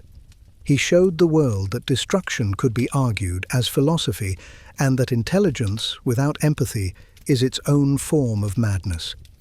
Because the Unabomber didn't just attack machines, he attacked the future itself. Tuesday, September 11th, 2001. A morning like any other. The sky over New York City was the color of glass, the air crisp, the streets humming with the rhythm of ordinary life. At 8:46 a.m., that rhythm shattered. American Airlines Flight 11 slammed into the North Tower of the World Trade Center, tearing through steel and concrete with the fury of a warplane. 17 minutes later, United Airlines Flight 175 struck the South Tower. Within 102 minutes, both skyscrapers, symbols of American ambition, collapsed into ash. The FBI wasn't built for war. But on that morning, it became a battlefield agency. As the towers burned, agents from the New York field office, some still covered in dust from the impact, began mobilizing. Phones overloaded, radio towers fell, and the Bureau's command center was destroyed when 7 World Trade Center collapsed that afternoon. Still, they worked. Every available agent in the country was ordered to report in. In Washington, D.C., at 9:37 a.m., Flight 77 hit the Pentagon. At 10:03 a.m., Flight 93 crashed into a field in Shanksville, Pennsylvania, brought down by passengers who refused to let terror reach its final target. The scale of the attack defied comprehension. 19 hijackers, 4 planes, nearly 3,000 lives lost. It was the deadliest day in modern history for America, and for the FBI, its most urgent investigation. Within hours, Director Robert Mueller activated the Bureau's Crisis Management Center. The operation was codenamed Pent-Bomb, Pentagon/Twin Towers bombing. It would become the largest investigation in U.S. history, with more than 4,000 agents and 3,000 analysts working around the clock. The first clues emerged from the wreckage itself. Amid twisted metal and debris, agents recovered luggage, passports, and fragments of box cutters. Flight manifests revealed names that soon formed a pattern. All 19 men were linked to the same network, Al-Qaeda, a terrorist organization founded by Osama bin Laden. The FBI traced their movements through flight schools in Florida and Arizona, rental cars, bank transfers, and hotel receipts. In days, the attack map was clear. The planning had spanned years and continents. But the hardest part wasn't identifying the attackers, it was preventing the next strike. Agents poured through millions of tips, interviews, and leads from the public. Field offices coordinated with the CIA, NSA, and foreign intelligence services in a new era of cooperation born from necessity. the FBI's counterterrorism division expanded overnight. Its mission no longer just to solve crimes, but to stop them before they happened. At Ground Zero, the search was part crime scene, part graveyard. Agents and first responders worked side by side, digging through the ruins for weeks. The smell of burning steel and jet fuel lingered in the air, clinging to their clothes and memories. They collected DNA samples from the ashes, photographed every fragment of wreckage, and preserved evidence not just for justice, but for history. Many would later fall ill from the toxins they breathed that day. In the months that followed, the FBI's investigation led to arrests in Germany, Pakistan, and the United States. They tracked money flows through hawala networks, uncovered safe houses, and mapped communication chains between al-Qaeda cells. Each discovery revealed how meticulous the planning had been. Pilots trained for years, support teams worked in plain sight, funds moved through legitimate banks. The attack had used America's own freedom as a weapon against itself. The Bureau also faced its own reckoning. Internal memos later showed that warnings about al-Qaeda's intentions had circulated months before 9/11. But silos and bureaucracy blinded the system. That failure led to the creation of the Department of Homeland Security, the Patriot Act, and the National Counterterrorism Center.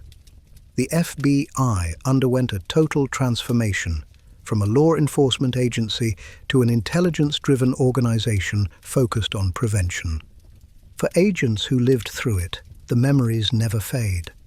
They remember the silence after the towers fell. No engines, no sirens, just the sound of paper drifting through the air.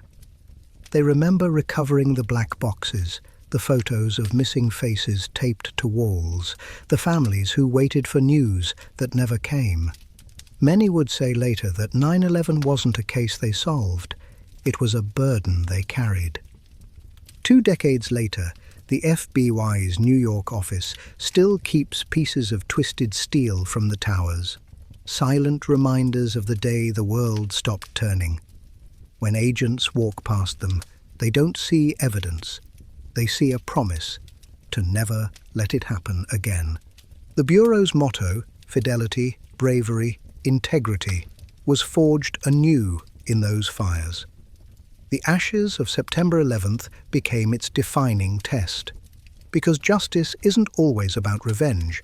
Sometimes it's about endurance, standing among the ruins and choosing to rebuild. And on that day, as the smoke rose and the sky turned grey, America looked to the FBI not for answers, but for resolve. Baghdad, 2003. The desert wind carried more than sand. It carried the echoes of a world reshaped by fear. 2 years after 9/11, the United States launched Operation Iraqi Freedom, an invasion built on the promise of eliminating weapons of mass destruction and dismantling terror networks. The battlefield stretched far beyond Iraq's borders. For the FBI, it marked a new frontier, one that blurred the line between soldier and special agent, law and war. When American forces rolled into Baghdad, the Bureau followed close behind. Its mission was unlike anything it had faced before. Investigate acts of terror, identify insurgent networks, and track the global flow of money, weapons, and intelligence. The Bureau's newly expanded counterterrorism division deployed agents to combat zones for the first time in modern history. They worked alongside the military, the CIA, and coalition forces, hunting not just enemies, but evidence. The Bureau established the Terrorist Explosive Device Analytical Center, TEDAC, a joint task force where scientists, agents, and bomb technicians analyzed fragments from roadside bombs, known as IEDs. Every bolt, wire, and detonator told a story. From these fragments, agents traced bomb designs back to workshops in Fallujah and Mosul, identifying bomb makers by the microscopic imperfections of their craft. It was forensic science under fire, The lab became a battlefield of microscopes and shrapnel. But Iraq wasn't just about explosions. It was about ideology. The Bureau's intelligence analysts began to map insurgent cells that operated like shadows within shadows, groups that morphed into what would later become ISIS. Their financing came through black markets, ransom and oil smuggling, all funneled through complex international networks. The FBI's financial crimes units followed the money, tracing it through shell companies and unmarked accounts in the Middle East, Europe, and beyond. Meanwhile, in Baghdad's Green Zone, FBI agents interviewed captured militants and Saddam Hussein's former officials. When Hussein himself was pulled from a spider hole in December 2003, it was the FBI who handled much of his interrogation. Agent George Pirro, fluent in Arabic and trained in psychological profiling, spent months alone with the former dictator. Pirro used patience as his weapon. No threats, no coercion, just conversation. Slowly, Hussein opened up. He admitted he had maintained the illusion of weapons of mass destruction as a deterrent, fearing Iran more than America. The Bureau's approach, human over hostile, became a model for future interrogations. But the war took its toll. Agents were not soldiers, yet they lived like them. Armored convoys, incoming fire, the constant hum of danger. Some never came home. Others returned changed, their badges still shining, but their eyes carrying the dust of Baghdad. The Bureau's quiet presence in the war zone rarely made headlines, but their work saved lives. Intelligence they gathered prevented bombings in Europe and the US, disrupted smuggling rings, and exposed links between insurgents and international terror financiers. As the years went on, the Bureau's focus shifted to a more complex threat, radicalization. The Internet had become a new battlefield, one where ideology spread faster than bullets. From Baghdad to Boston, the seeds planted in war began to grow in the digital soil of forums and videos. The FBI adapted again, building cyber counter-terrorism units that traced extremists through screens and servers instead of sand and stone. Yet even as the mission evolved, questions lingered. The weapons of mass destruction were never found. The cost of war, in lives, resources and stability, continued to climb. The Bureau's role, though often unseen, became one of both pride and burden. They had prevented attacks, uncovered plots, and brought justice where possible. But they had also witnessed firsthand the chaos that arises when intelligence becomes justification. In 2011, when US forces finally withdrew from Iraq, the FBI's footprint remained. Field offices were established across the Middle East, training local law enforcement, tracking fugitives, and sharing intelligence. Many agents described Iraq as the crucible that transformed the Bureau into a global force, not just America's police, but the world's investigative firewall against terror. Inside FBI headquarters, a bronze plaque honors the agents who served and died overseas. Beneath their names, the inscription reads, "Justice knows no boundaries." For those who survived, Iraq was proof of that justice could be pursued even in the ruins of war, even when the world around you was burning. Today, the lessons of Operation Iraqi Freedom live on in every Bureau manual and counter-terrorism briefing. The need for inter-agency cooperation, the power of human intelligence, the cost of misinformation, the courage it takes to stand unarmed in a war zone and still seek truth. Because while soldiers fought to win the war, the FBI fought to understand it. One clue, one interrogation, one life at a time. And in that mission, amid the dust and ruin, they discovered something profound, that justice is not forged in peace, but proven in the fire. It began not in the shadows of the Cold War, but in the suburbs of America. June 2010. The world believed the era of trenchcoat espionage and coded whispers had ended with the Berlin Wall. But the FBI's counterintelligence division knew better. Beneath cul-de-sacs and coffee shops, the ghosts of an older game still moved, silent, patient, and deadly efficient. The Bureau called it Operation Ghost Stories. For nearly a decade, a network of Russian illegals, deep-cover spies trained by the SVR, successor to the KGB, had lived among ordinary Americans. They had no embassy protection, no diplomatic immunity, and no Russian accents. They drove minivans, paid mortgages, and hosted barbecues. Their mission? To embed themselves so completely in American life that they could one day influence policymakers, recruit assets, and gather intelligence unnoticed. The FBI's first clue came in the early 2000s when an intercepted message from Moscow's SVR headquarters mentioned sleeper agents living under false identities. The Bureau launched an investigation that would stretch across states and years.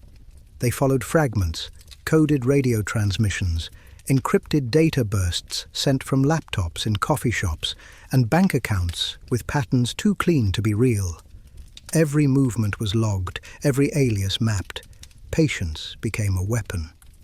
One of those agents lived in Montclair, New Jersey, Richard and Cynthia Murphy, who neighbors described as polite and quiet. They had 2 daughters, a Volvo, and a picket fence. To the FBI, they were Vladimir and Lydia Guriev. In Cambridge, Massachusetts, another couple, Donald Heathfield and Tracy Foley, posed as Canadian professionals but were actually Russian operatives named Andrei Bezrukov and Elena Vavilova. In Yonkers, Anna Chapman ran a small real estate business and socialized with New York's elite, her red hair and British accent making her a fixture of downtown cocktail parties. Each was a piece of a puzzle whose edges reached Moscow. The Bureau's surveillance operation became a masterclass in modern counterintelligence. Agents installed hidden microphones in homes, watched from unmarked vans, and tracked encrypted communications sent through portable Wi-Fi devices known as burst transmitters. The spies used steganography, hiding coded messages inside seemingly innocent online images. In one case, the FBI found hundreds of pictures posted to the internet that secretly contained coordinates and instructions embedded in pixel patterns. It was espionage redesigned for the digital age. By 2009, after years of watching, the Bureau faced a decision: continue observing or strike before the network vanished. Intelligence indicated that Moscow was preparing to extract one of the operatives. The FBI moved. On June 27, 2010, in coordinated raids across the East Coast, 10 Russian agents were arrested. The world awoke to headlines that read like Cold War fiction: Russian spies living next door. Anna Chapman became the face of the scandal, her image plastered across tabloids as the Red Spy. But beneath the glamour lay something deeper. The operation wasn't about secrets stolen. It was about access. The illegals were designed to live long lives in quiet anonymity until the Kremlin called. They gathered whispers from corporate boardrooms, academic circles, and local politics, information not classified, but invaluable when woven together. The FBI's interrogation rooms filled with disbelief. The agents, fluent in English and perfectly assimilated, revealed almost nothing. Within days, the US and Russia negotiated a spy swap on the tarmac of Vienna airport. 10 agents traded for 4 imprisoned in Russia. The scene echoed another century, briefcases exchanged, guards watching, history repeating itself beneath the hum of jet engines. To the Bureau, Operation Ghost Stories was both triumph and warning. It proved that foreign espionage had not faded with the Cold War. It had evolved. Instead of stealing blueprints, spies now stole influence. Instead of hiding in embassies, they hid in plain sight: PTA meetings, graduate programs, online forums. The FBI's counterintelligence division shifted its strategy accordingly, expanding digital surveillance and human intelligence programs. When Director Robert Mueller addressed his agents afterward, he called the case a victory for patience. It had taken nearly a decade of invisible work, thousands of hours of surveillance, analysis, and restraint. No shootouts, no chases, only the slow dismantling of a ghost network. Years later, declassified documents revealed that the spies' handlers in Moscow had codenamed the operation Illegals Program. Their ultimate goal: to penetrate U.S. policymaking circles through children educated in elite American schools. It was a generational plan, cut short before its roots could spread. Today, in the corridors of the FBI's Counterintelligence Training Center, the Ghost Stories case is still taught as a blueprint for modern espionage defense, not because it ended the threat, but because it reminded the Bureau that the threat never ends. Beneath the calm of suburban life, between the lines of ordinary, something always watches. Because the spies didn't fail. They were simply caught too soon. Boston, 1975. The city's skyline was growing, but its underworld ruled from the shadows. At its heart stood one man, James Whitey Bulger, a crime boss whose name whispered through South Boston like an oath and a curse. To the outside world, he was a neighborhood protector, a Robin Hood of the Irish working class. But behind the myth was something darker, a man who used fear as currency and death as punctuation. For decades, Bulger controlled Boston's rackets, drugs, gambling, extortion, with brutal precision. What made him untouchable wasn't just violence, it was betrayal. Unknown to most, Whitey Bulger was also a confidential informant for the FBI, trading secrets about his rivals in the Italian mafia for protection from prosecution. His handler, John Connolly, grew up in the same South Boston neighborhood, a bond that blurred the line between loyalty and corruption. By the 1980s, the Bureau's Boston field office had turned into a stage for moral collapse. As the FBI celebrated victories against the patriarcha crime family, Bulger's empire grew unchecked. He played both sides, the killer and the informant, the hunted and the protected. Files vanished, investigations were buried, and witnesses disappeared. Some within the Bureau whispered, others stayed silent. In the code of the street and the office alike, silence was survival. But secrets rot. In 1995, when federal prosecutors prepared a sweeping indictment against the Winter Hill Gang, a leak tipped Bulger off. Hours before his arrest, he vanished. The FBI, humiliated, launched one of the largest manhunts in its history.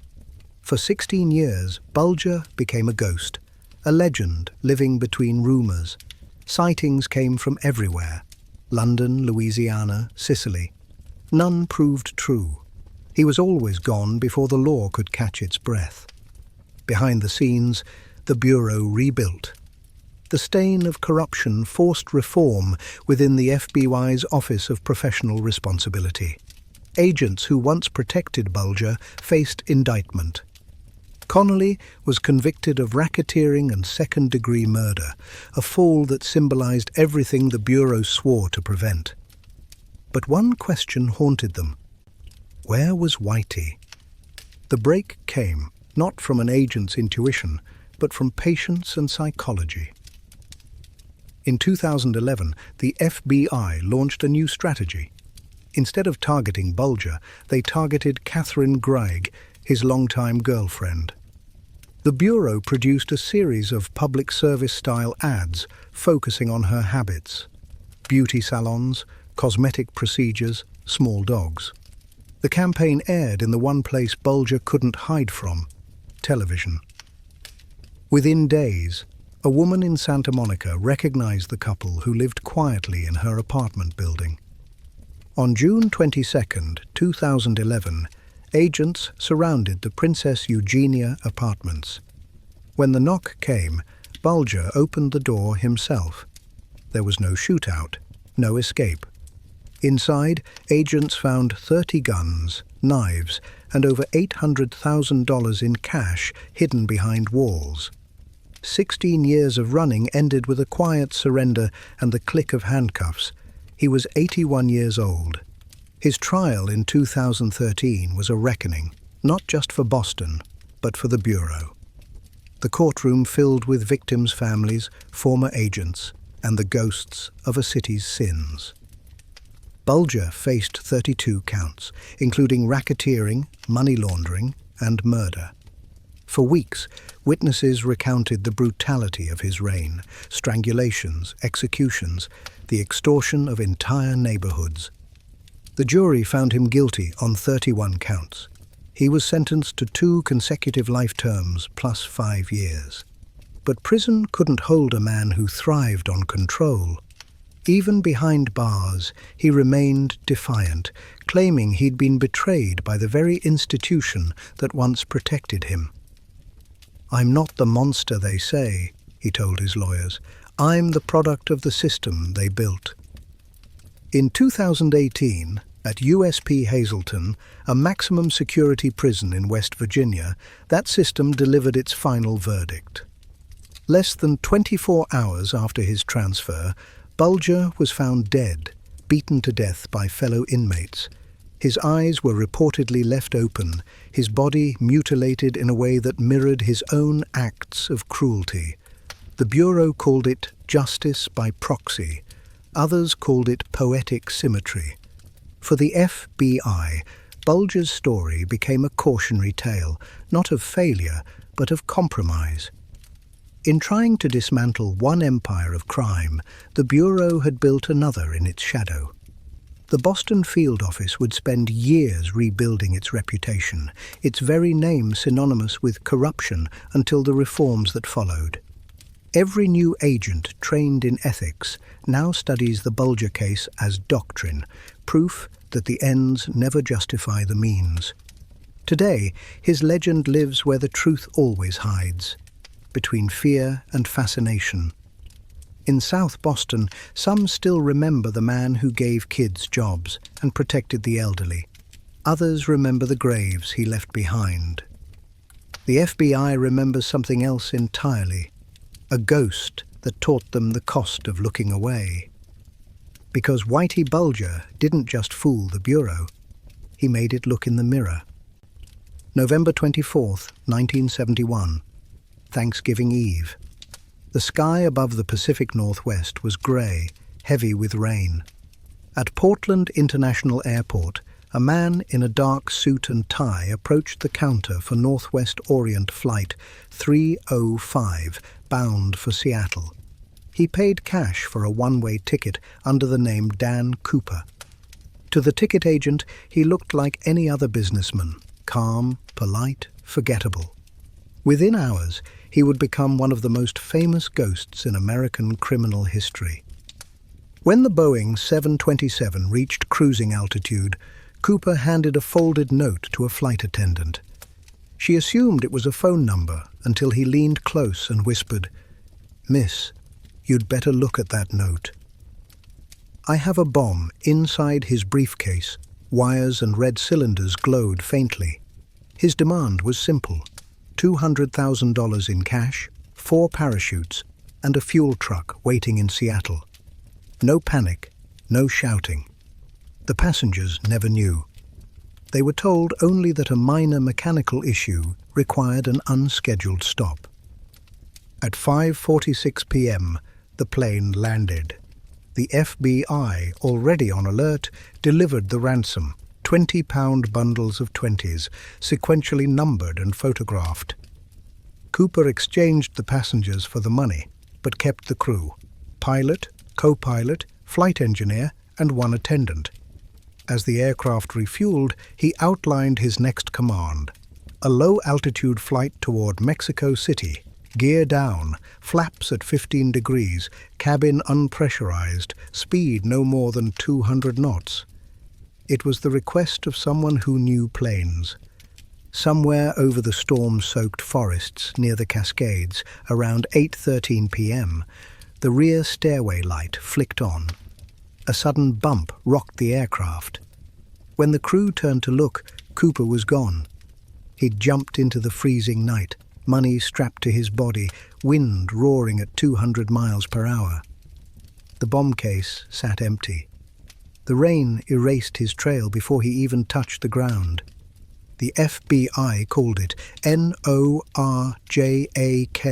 Northwest hijacking. It became one of the Bureau's longest and most confounding cases. Within hours, agents and soldiers flooded the suspected drop zone near Ariel, Washington. They searched forests, rivers, and canyons for days. Nothing, no parachute, no body, no footprints. The storm had swallowed everything. To some, that meant Cooper had died. To others, it meant he'd vanished into legend. Investigators studied the ransom bills, tracking serial numbers across banks worldwide. Years passed. Then, in 1980, a boy digging along the Columbia River found 3 bundles of decayed cash totaling $5,800. The same serial numbers, half buried in sand. It reignited the mystery. Had the river carried them from his landing site? Or had someone planted them as misdirection? The Bureau analyzed water patterns, soil decay, even insect larvae to trace time and origin. The evidence only deepened the fog. Suspects came and went: Dwayne Webber, Kenneth Christensen, Richard McCoy, even a transgender ex-smuggler who claimed to be Cooper herself. None fit perfectly. Some died proclaiming innocence, others boasting guilt. The FBI's Behavioral Science Unit profiled Cooper as mid-40s, military-trained, intelligent, disciplined. The way he handled the aircraft and the parachutes suggested airborne experience, perhaps a paratrooper from World War II.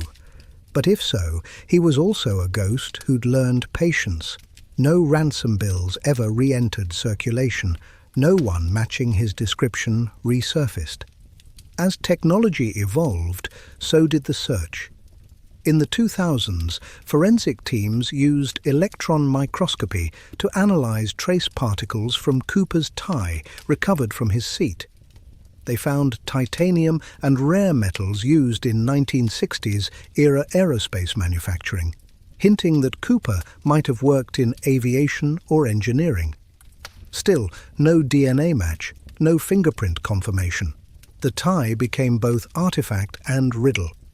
In 2016, after 45 years, the FBI officially closed the case, redirecting resources to more urgent threats. For many agents, it felt like surrender. Others saw it as inevitable, a mystery too perfect to solve. Cooper had become more myth than man, a symbol of rebellion and cleverness. Songs were written, films produced, and every November, sky over the Northwest seemed to hold his ghost. Inside the Bureau, the NORJAK file remains one of the largest in its archives, 60 volumes, more than 26,000 pages. To this day, retired agents still debate theories over coffee. Did he die in the jump? Did he survive and start a quiet life somewhere under a new name?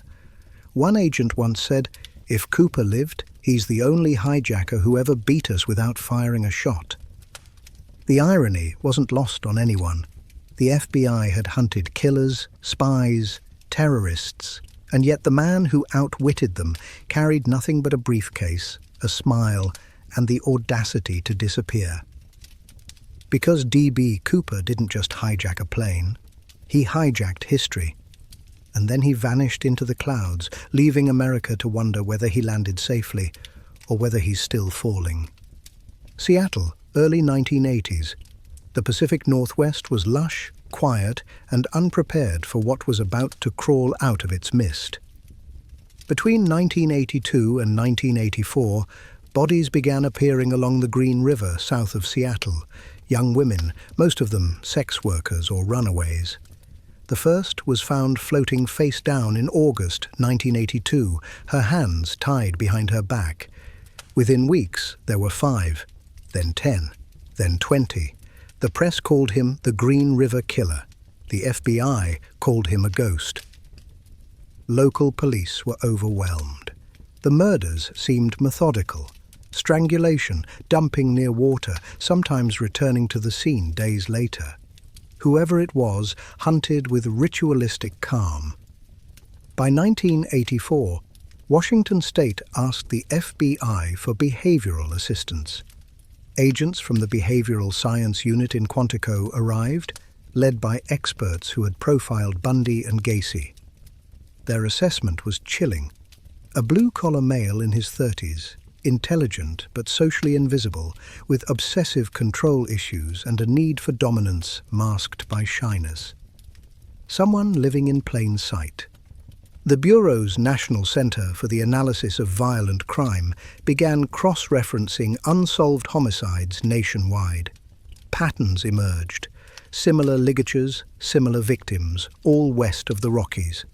Yet every suspect crumbled under scrutiny. Decade after decade, the killer stayed one step ahead. DNA technology was primitive. Witness memory faded. Fear became routine. Then came Gary Leon Ridgway, a quiet truck painter from Auburn, Washington, married 3 times. A man who read the Bible and washed his hands compulsively.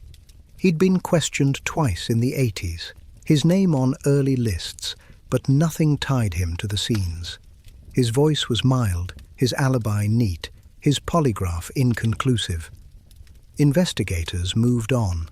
He stayed home, painting trucks by day and trolling Highway 99 by night, where the lonely and desperate stood beneath neon lights.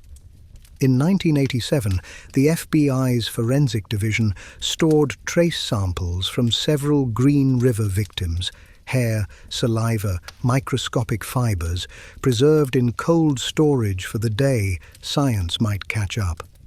That day came in 2001. New DNA amplification techniques allowed analysts to extract profiles from evidence smaller than a grain of dust. When they retested the samples, the results lit up, a match to Gary Ridgway. 3 victims linked by science, stronger than confession. The Bureau coordinated with local authorities. Surveillance began immediately. Ridgway was arrested outside the truck plant where he'd worked for 30 years. When agents confronted him with the evidence, he didn't deny it. He simply asked, "How many can you prove?" That question set the tone for months of interviews. The mild-mannered man transformed into something coldly proud. He described how he'd chosen his victims, women society ignored. How he'd talked them into his car with a smile, then killed them in the woods and returned days later to relive the act. "I wanted to keep them," he said softly, "like they were mine." The FBI profilers who sat across from him called it one of the most emotionless confessions they'd ever heard. Ridgway showed no hatred, only calculation. He killed because he could, because the victims were easy to replace. The Bureau's analysts identified him as a textbook case of power control serial typology, a man who viewed murder as routine maintenance of his ego. To avoid the death penalty, Ridgway offered full cooperation. Over months, escorted by agents, he revisited dumping sites, leading them to bones long hidden by moss and soil.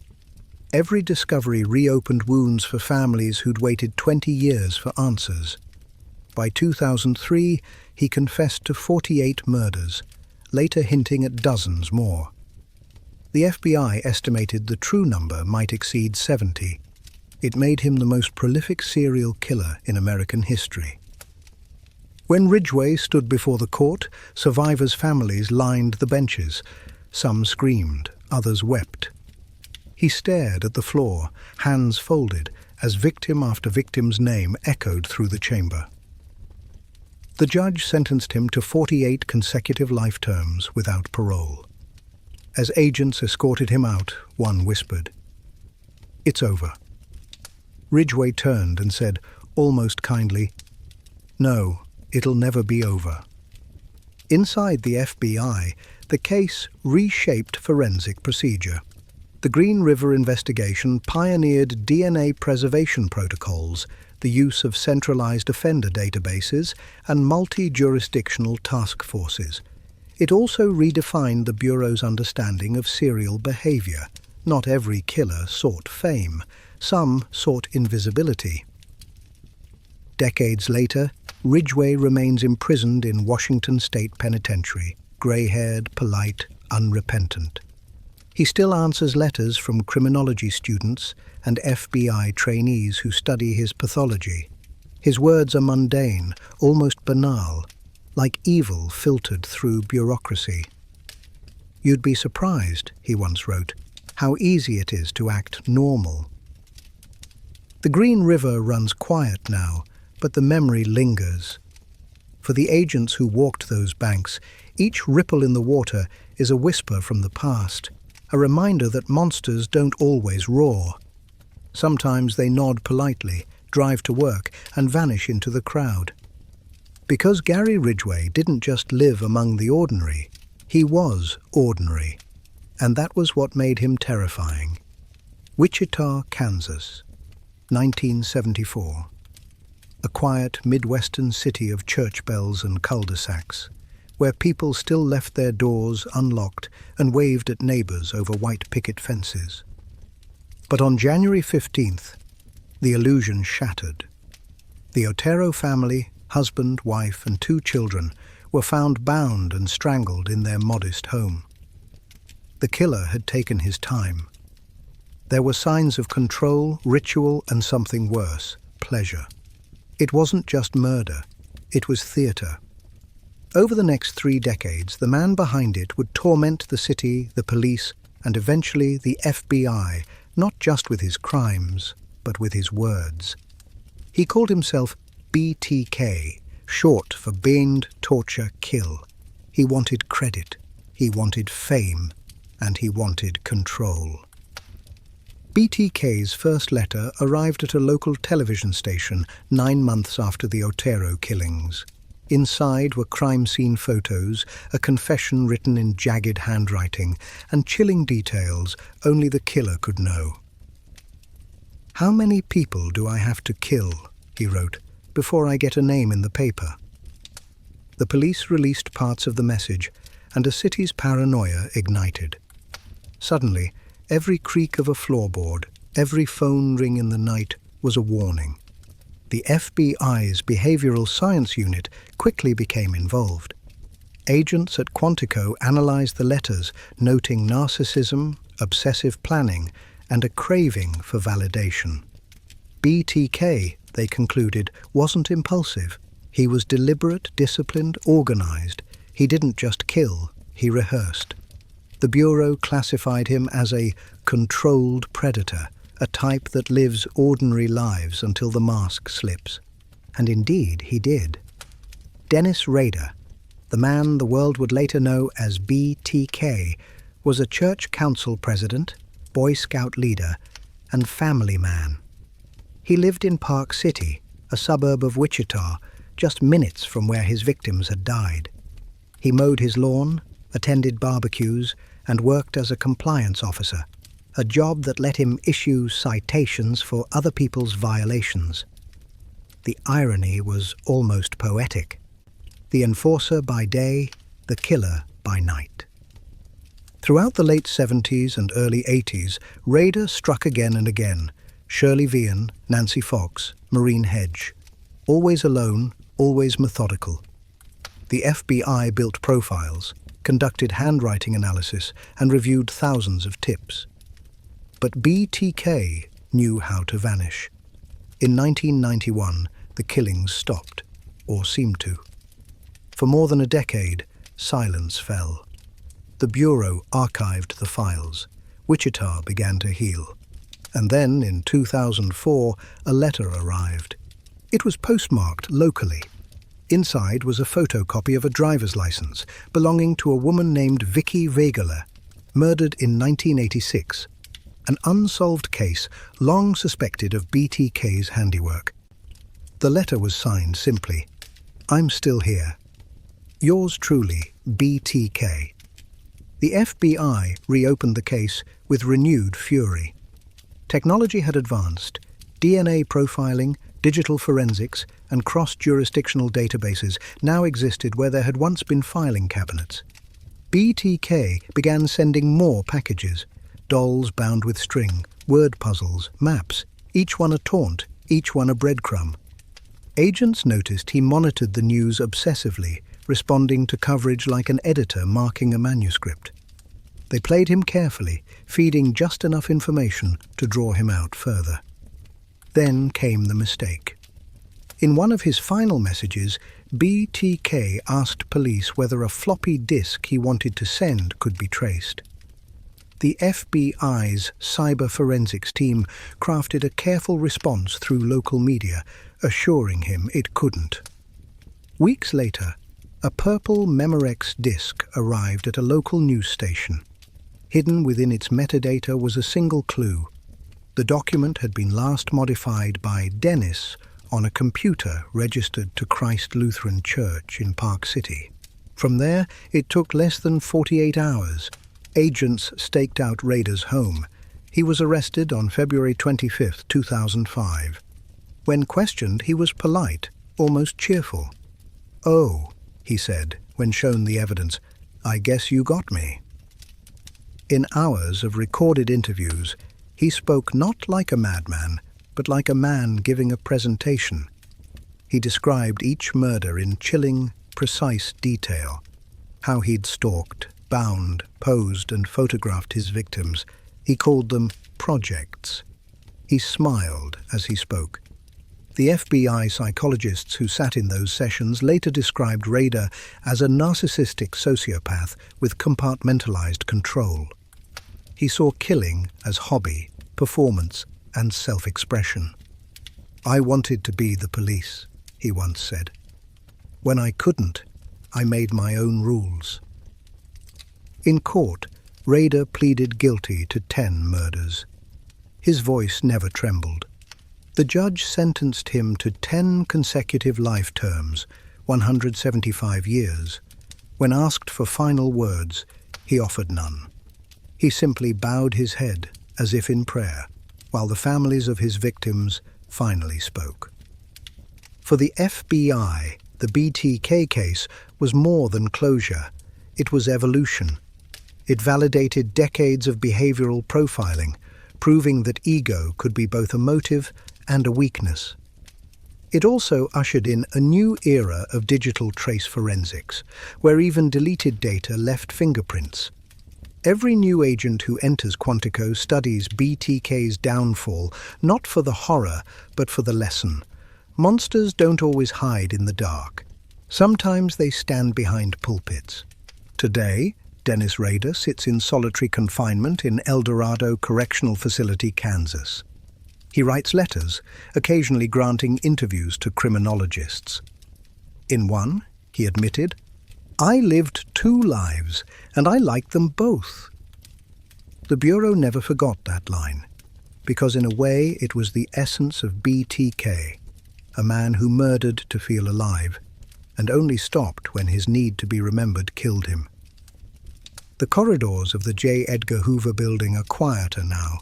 Fluorescent lights hum above rows of framed photographs, faces of agents who chased ghosts through every decade of America's history. Each mission, each file, each code name carries a story carved into the Bureau's memory. Espionage, serial murder, corruption, redemption. To the world, they are legends. To the agents who lived them, they are scars. From Operation Ghost Stories to the fall of Whitey Bulger, from the endless search for D.B. Cooper to the chilling confession of BTK, The FBI has hunted every shape of darkness the nation can imagine. What unites those cases isn't the evil they uncovered, but the fragile humanity behind every badge that faced it. For every arrest, there was a sleepless night. For every headline, a whispered doubt. Justice, inside these walls, has never been clean. It's been necessary. The modern bureau looks nothing like the one born in the Prohibition era. Gone are the trench coats and rotary phones. In their place, data forensics, cyber units, and AI-driven pattern analysis. Yet beneath the glass and silicon, the same question burns. What kind of monster hides behind a smile? The agents who tracked killers like Gary Ridgway or Dennis Rader learned that answer the hard way. Evil rarely announces itself. It blends in, pays taxes, raises children, and waves at the mailman. The Bureau's greatest weapon has never been a gun. It's been the ability to notice the detail everyone else ignores. But the FBI's story is also one of self-reckoning. In chasing justice, it has stumbled into its own shadows, the corruption that shielded Bulger, the overreach of COINTELPRO, the blurred morality of informant networks. Inside training halls, young recruits study not just victories, but failures, because each misstep nearly broke the institution that guards them now. The Bureau learned that truth isn't always patriotic. It's often uncomfortable, and it demands confession as much as courage. Today, the new frontier isn't alleys or safe houses.